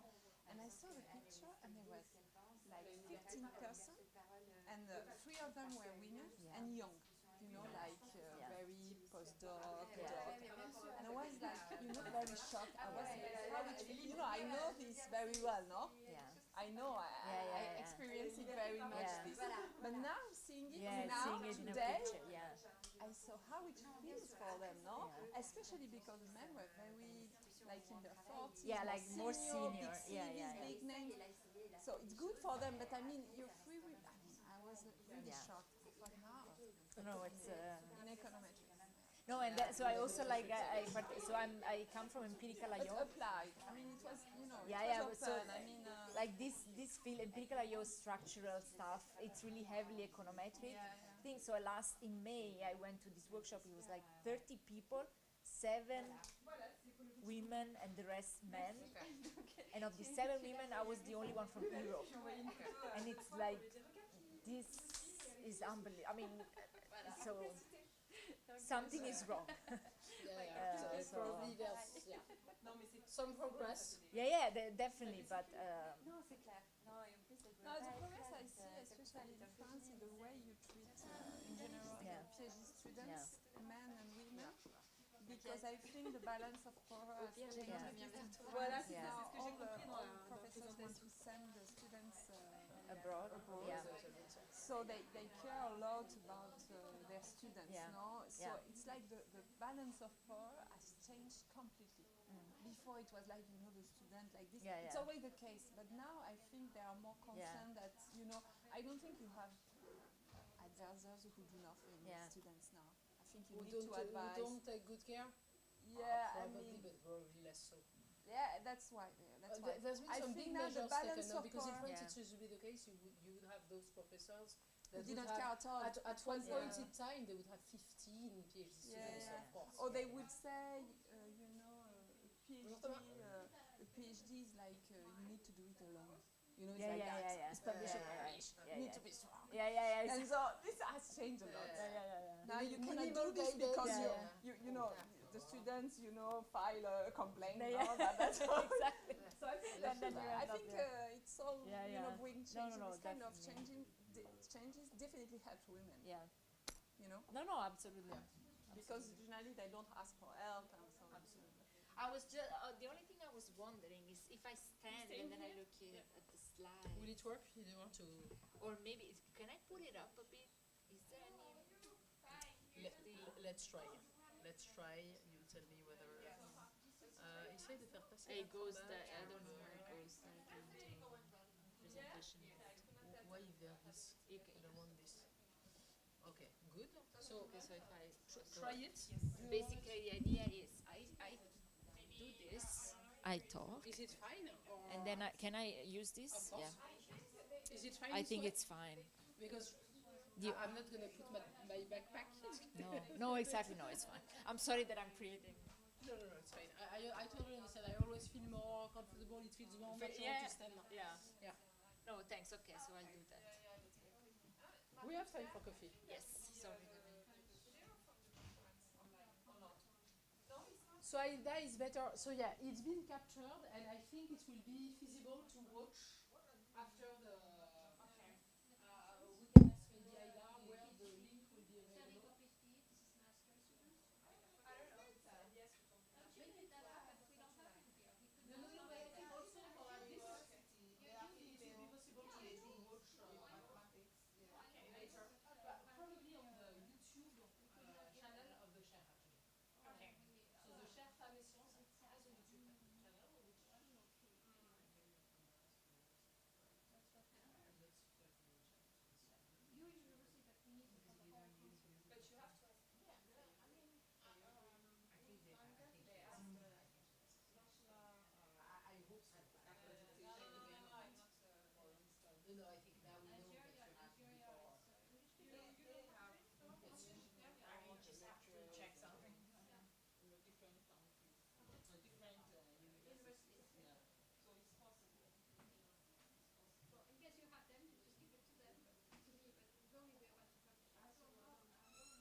Which is mine?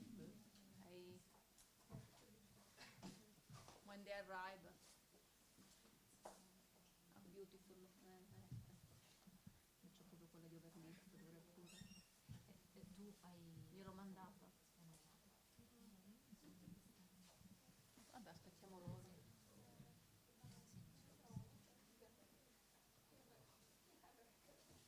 Non sono Alessandra Loca. Persico. Tu conosci Nicola? Nel senso non viceversa. Però la tua mail magari non è così bella da renderla pubblica. Vedi, premi sul rosso. E non lo so fare, no? Ah, ecco, io non uso. Vabbè, adesso chiedo.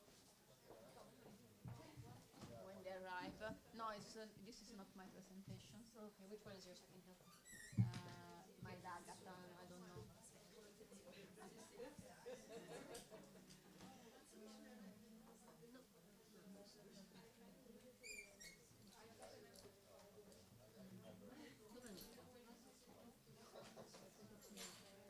In PDF o in PDF. PowerPoint?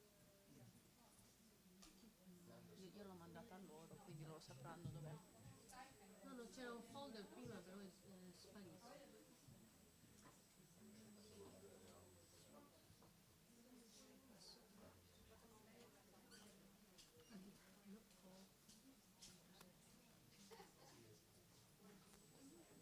Everything good?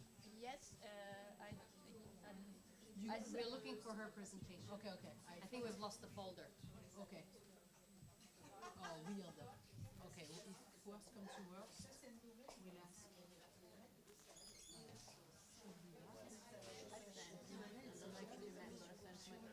No, you did send it. Yes. It's just a matter of finding the folder. So let me maybe ask Aida.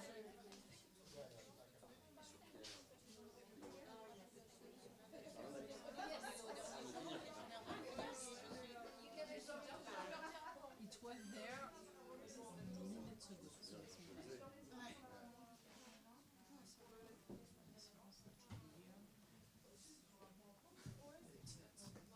I'm sorry.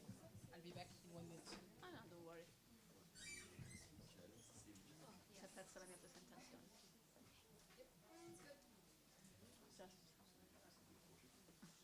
No, ma la recupero.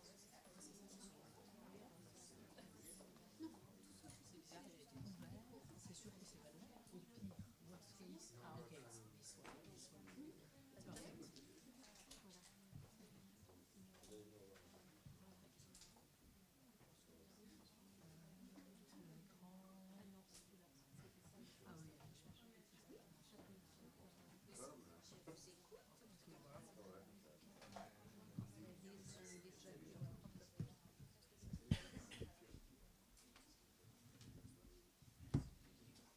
Whenever you want. Okay, you are taking the time. Yes, I'll show you 15, 10, Okay. 5, 1, if it's fine with you. Okay. Okay, so welcome back, everybody. So our next presentation is by Agatha Maida, and she will present Women Inventors. Simple title. Okay. Before starting, let me thank the University of Paris Dauphine for inviting me and for supporting this research. And this is a joint work with a colleague from Bank of Italy, Sabrina Daddario, and Michela Giorgelli from UCLA, MBR, and SEPR. So, of course, why we decided to focus on these topics? Because women participation to innovation is substantially lower than men. And this is persistent despite the increase in female labor market participation over the years. The gap in innovation remains important. And we are focusing this analysis on Italian dataset. And there are, because in Italy there are large variation in gender disparity across the countries. And for example, focusing on a simple measure employment gap, this gap is about 15% in the northern part and 24% in the south. And in innovation, this is even more important, this gap. And reducing this gap is, as everybody knows, not only important per se, but also because it has been proven that reducing, if female were patents at the same rate than men, also the GDP would grow. So we are actually focusing on the role of social norms, the idea that social norm may prevent a female to have interest in a professional career. And this is also related to the fact that women have a lower STEM enrollment, and this lower STEM enrollment led to a lower probability of have STEM-related employment, and this, of course, at the very end, has effect on innovation. And actually, we are also considering, this is a paper with a historical perspective. My co-author are economic history scholars. And usually, as the paper we have seen before, when we consider social norms, the literature focuses on different countries. We are focusing on Italy because, and this is a particular special case, because Italy got, starting from the end of the Empire State up to her unification, that was 150 years ago, many different geographical political regimes. And these geographical political regimes translated in different social behavior. And what we are trying to study to analyze in this paper is to try to understand if there are some historical persistence of social norms in patent probability. And we are using data on guilds in Italy individual ages. And we're going to show that there are some substantial variation across municipality. And first of all, why guilds? Because guilds and what were institutions that associated artisan and merchant, and they oversaw practice of their craft and trade in a particular area, and only members could sell their goods or practice their skills within the city. And there are several historical records that indicate that during Middle Age, women were able to gain substantial decision-making and economic power through this institution. Now, what we practically do? We analyze whether female workers born in city with more intense participation of women in guilds have been exposed to a culture and gender norms that favor the propensity to invent today. And to do that, we construct a specific indicator that classify the current Italian municipality according to the share of women in medieval guilds founders.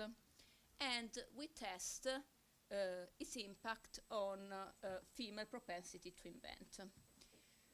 I'm going to talk in details regarding the data, but actually we are going to match, it within a collaboration of our National Institute and Bank of Italy, because this data set, especially the National Institute data, are strictly protected by privacy rule. within this this program between IMSS and Banco d'Italy, they matched the PATSTAT data with our employee administrative data set. And we add to this data set information regarding guilds and municipality census data. So actually we conduced two type of analysis. The first analysis that is just a flavor of correlation, because we cannot do better given the type of data. So we just, using labor force survey, we just correlate the proportion of female in guilds in the past with a battery of labor outcome today's. And I'm going to show we found some persistency in labor outcome today if we consider labor for participation, high probability of being employees, high percentage of women with college degree or STEM faculties. And then using our National Institute employee data set, we were able to match this municipality with municipality where inventor were born. So this is exogenous and allow us to tell something about Morse in terms of causality. And we found some positive and significant effect of the presence of female guilds in middle age with the probability of being a woman inventor today, and so to submit a patent, and this higher intensity to patent application over the course of women inventor life also led to an increase to more granted patents. So, okay, I skip this. Just let's go in details of the data set we used. This data set is being produced, I have to remind, within a program Banco d'Italy and IMSS, so I didn't work on the construction of the data set. So it starts with the European Patent Office statistical data set that provide a universal patents application, while our employee data set provide the entire work history of private sector of employees and the firm in 1987-2007. And IMSS, our institute, matched the name of the inventors with the name the institute had in its sixth record. So we have this matched data set that cover the full history of employer working in any patenting firm that the institution was able to match. At this we add data related to historical guilds. We constructed municipality level, so the name of the founding members that allow us to identify gender of 8 of the most important guilds during the Middle Age: wool, silk, spice, goldsmith, shoemakers. And we geolocated and matched with about I would say 8,000 current Italian municipalities.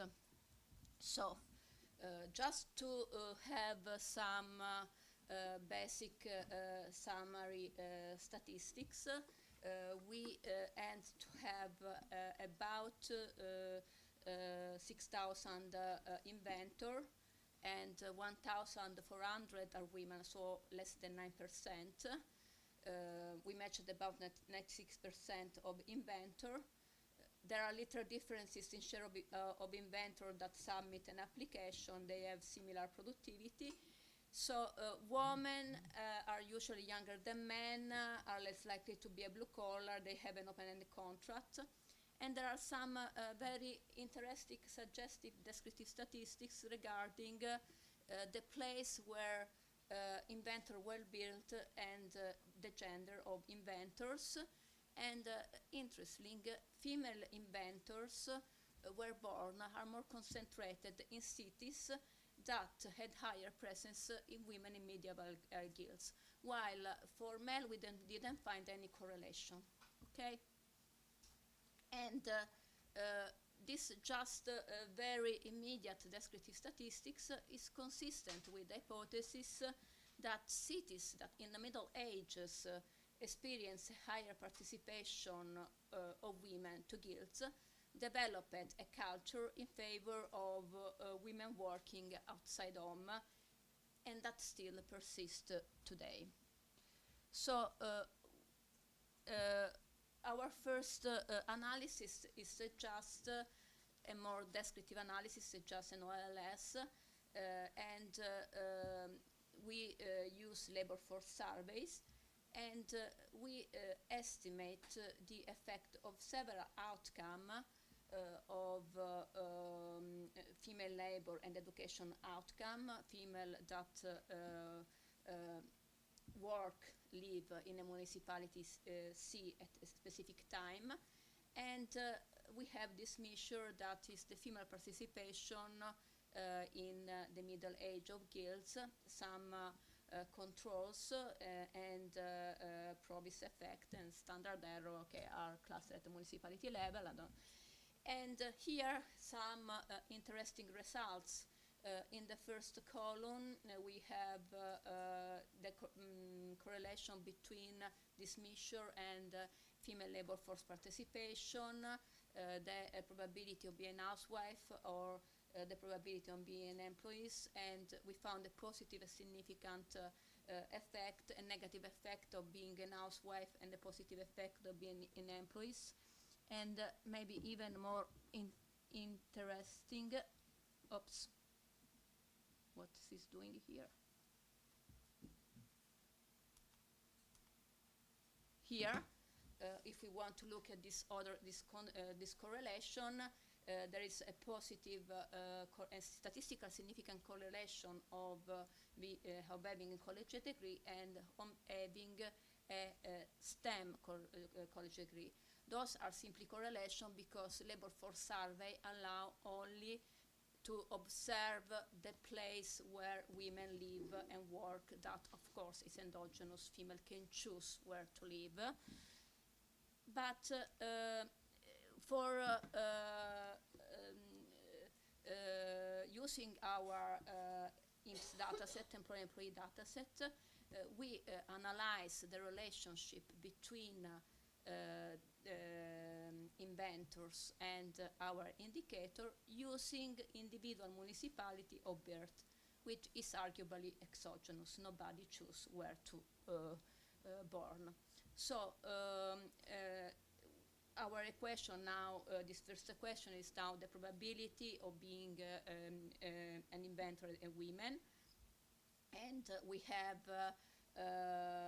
controls for worker age, status. Our employee data set allow to control for several characteristics, both of worker and firm. And we also add some geographical feature of the municipality, so altitude, land area, a dummy that control if the municipality is close to the coast. And here we have, where is, okay. Here we have these results. In the first column, we just consider is the more parsimonious specification. We have that 1% of increase in percentage of female in guilds produce an increase of 1.5% of probability of being a women inventor. And this is still positive, strongly statistically significant also when we include region fixed effect. So we are going to focus on productivity, and the two measures we have observed in terms of productivity in this data set are the number of patent submission and the number of patents granted. We don't have, unfortunately, other measure of productivity. But, so now the regression becomes the number of patents application submitted or granted are two different regression to the HIPPO by inventor E working in a firm J in a specific year. Of course, we control for all possible worker characteristics, age, the feature of job, work status, and municipality characteristics, and also we add the firm fixed effect because, of course, policy firm can make the differences. And on the here, the variable of interest is beta 3, that is the interaction of being female and being born in the city where the fraction of female in guilds were more or less higher. And here we found this interaction, female times our indicator, is positive and strongly significant if we focus on the yearly number of application, but is not significant in terms of patent granted. So overall, taken the face value, this result shows us that a greater exposure to a more, say, egalitarian culture make female more assertive to submit patent, but this do not translate necessarily in a higher number of patents granted. But we did an exercise. This is just an exercise because what we just consider the total number of submitted patents and the total number of granted patents in the time period we are able to observe inventors, and this is normalized, but the number of year we observe the inventor. And in this case, of course, this is at individual level. Here we have only 15 observation, and here we found that both this effect is both positive, both in terms of number of application, but also in terms of patent granted. So we can say that this higher intensity in terms of patenting translate in a cumulative way, also in terms of higher probability of have granted patents. So of course we also performed several robustness checks to this baseline model, estimating different variation over the econometric design, and in particular these results are robust to the following controls: medieval city-state. There is a literature that shows that medieval city-state have a higher social capital today and higher efficacy, which we saw paper, I don't know. And so we introduced this control, and our results are robust.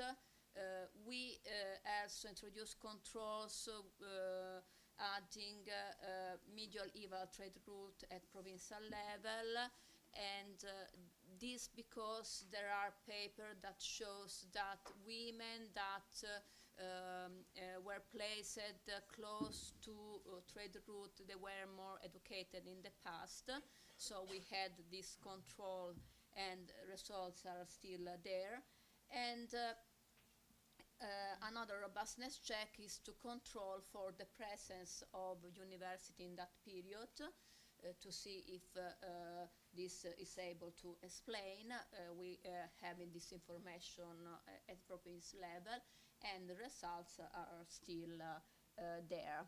So,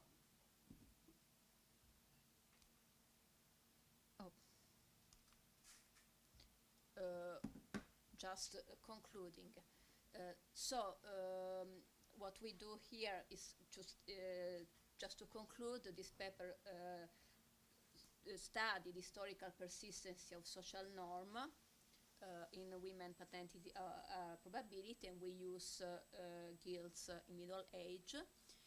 We perform two different analyses. Ones that can only be a pure correlation, because we have no chance to deal with endogeneity. And we found several significant correlations between our indicator and a battery of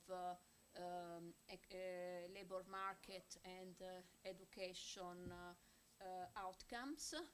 And we found also positive effect between guilds and women inventor productivity, so a higher share of women inventor and a higher probability to submit patent application, and this higher intensity of patent application over the course of inventor life, or in a cumulative period of time, that maybe is better, led to more granted patents.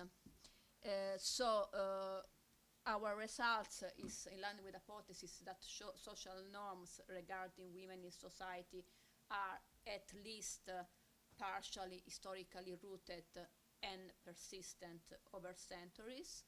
And we are even go on with the research project, and we want to construct a data set containing information of the surname of guild's founder, and we are trying to match with the surname presence in the municipality where or the women today, just to see if to construct a measure of pseudo-descendants among inventors in the Korean period. And this data set allowed to test the elasticity of pseudo-descendant gender as inventor concerning the ancestor presence in guilds. And this is okay.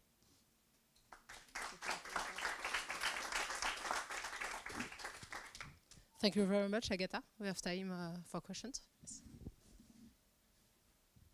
So Agatha, this is very interesting, so thanks.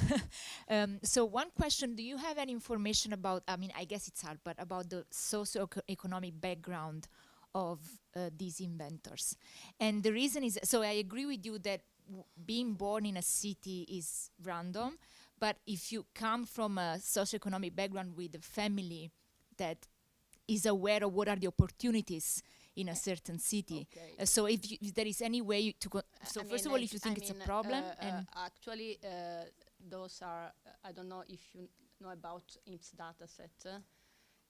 You have information regarding their history. I mean, it's our national social security dataset are the information that firms has to provide to the social security for pension, for welfare, forever.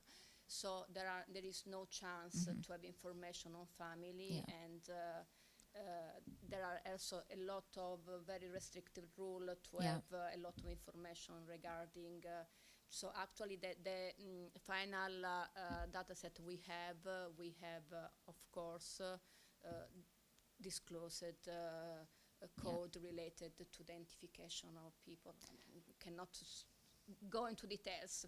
And do you think that's a so like I'm not sure whether this is a concern at all.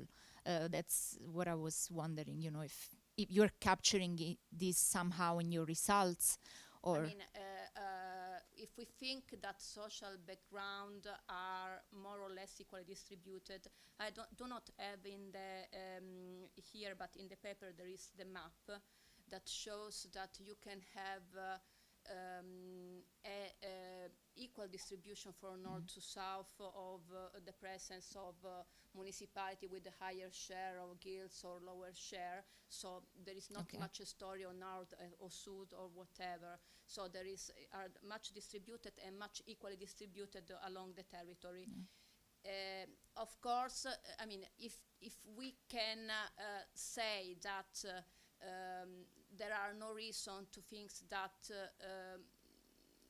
initial conditions are different in the territory, this should not be a concern. Thanks. But the answer is in the map that relates this share overall Italy, and you see that it's distributed almost everywhere. okay. There are no correlation with GDP now, and okay. Any other question, comments?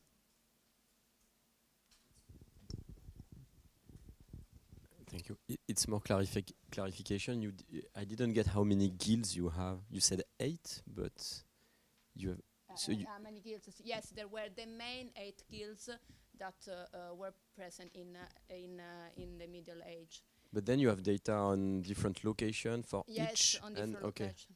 Okay. So how many guild times location? You don't remember. As I know, I'm not any story person. There is any story person for this. But as I know, these 8 guilds were really the main and the most important, covering the larger part of the economic environment in the Middle Age. But so in each city there is a... City are 8,000. And they okay. Again, also this data set has been done by the history people. They do some geolocating municipality today with the map, they overlap map in somehow. So there are some techniques that use people that do history studies. I'm a labor economist, microdata.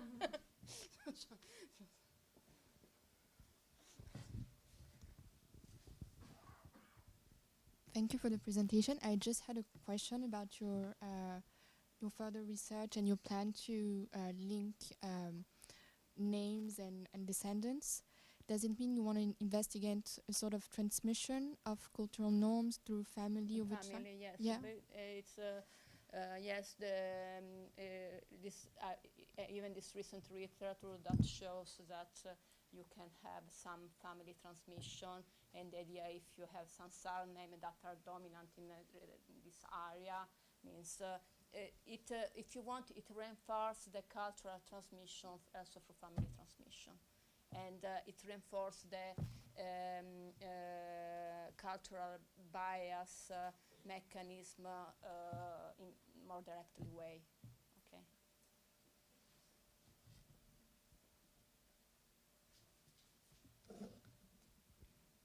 I think it was very interesting. Trying to go in the direction to get a more robust understanding, because of course it's hard to prove causation in this case, and maybe there are some omitted variables. Yeah, of course. I mean, I was thinking about if you can control for the presence of multinational enterprises, because they can choose the location, and since maybe actually, they are the ones. We have a firm fixed effect in the data set, and this should remove any kind of this type of effect. Because the choice of their location might be influenced by somehow the history, and so in some places maybe are better than others to. Okay, the municipality for inventor is at the birth, so it's not the the arrival place. And we have a firm fixed effect that should remove that problem, because I mean, we have once we have information regarding the inventor, we have the information to all the firms, so we can construct this two-way fixed effect that should solve this kind of problem econometrically. Okay. This convince you? Okay. No, I was just thinking somehow to just add things to of make course it more it's robust possible also. It's possible to do some heterogeneity we haven't done, but of course we can do some other robustness or even heterogeneity analysis. This is allowed by the data for sure. Thank you. Thank you very much again, Agatha. And we'll move to the next and last speaker of the academic conference, Alessandra Aloca.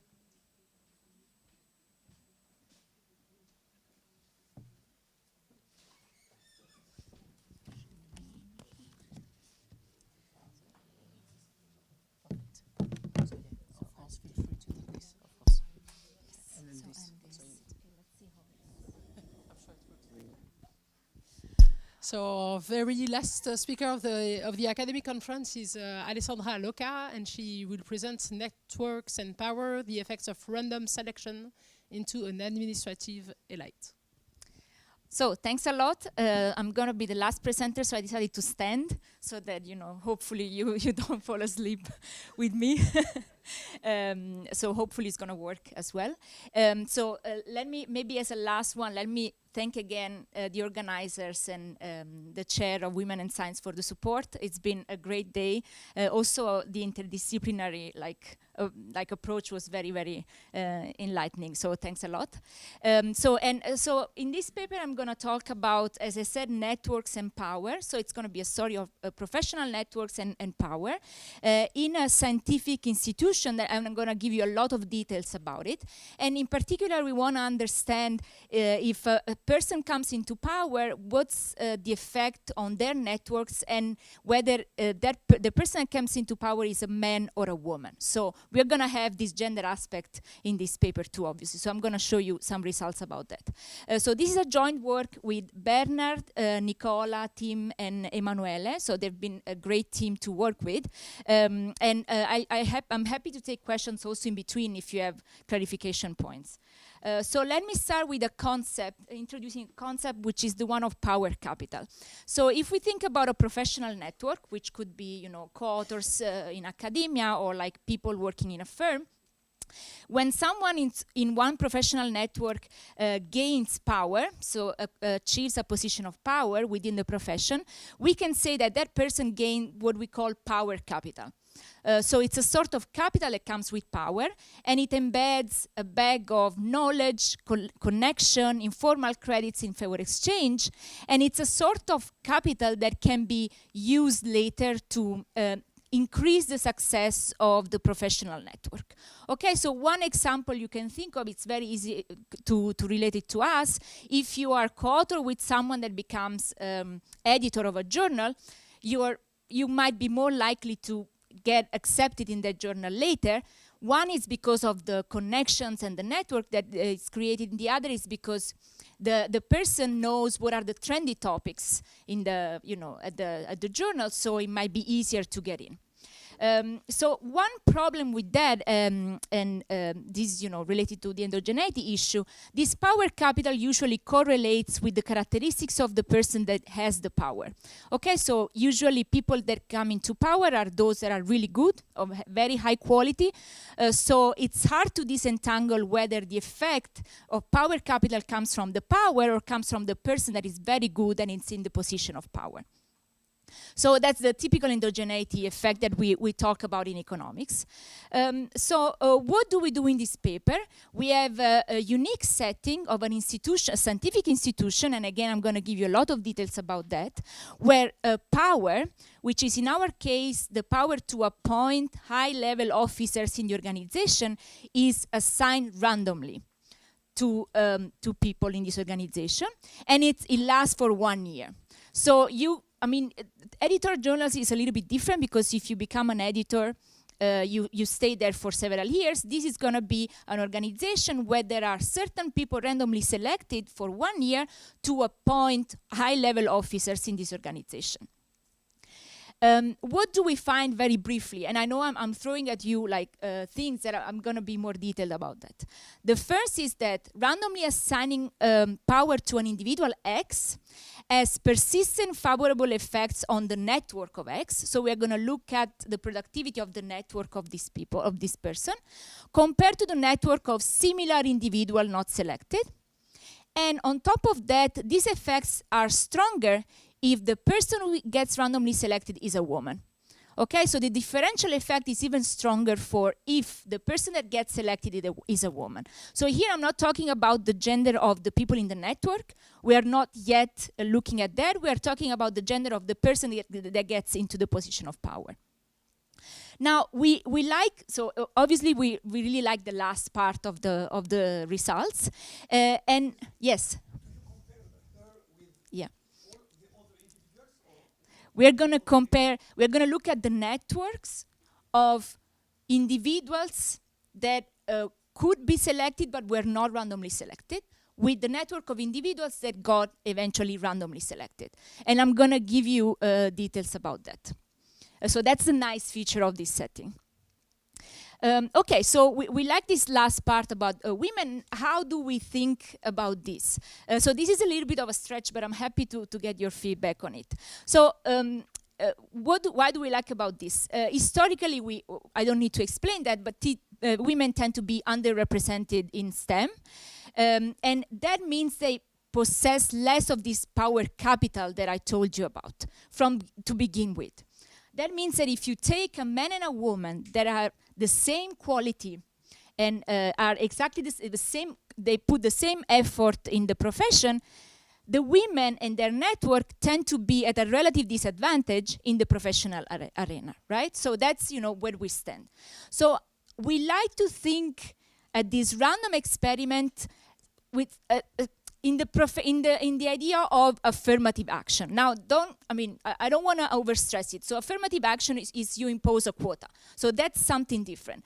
But what we like about this setting is that here we are keeping the quality of people constant. We don't add any bias. We don't add any other thing that could come with affirmative action. And then we look at what happens if you give power to people randomly.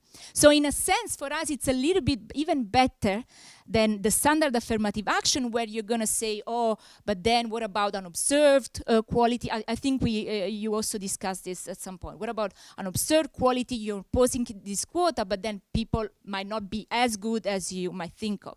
So that's why we think we are slightly on a better place than that, but I'm happy to get feedback on this part. So the contribution to the literature, I decided not to click on it because it's only econ, and I'm sure there are tons of other papers, so happy also to discuss that later with you.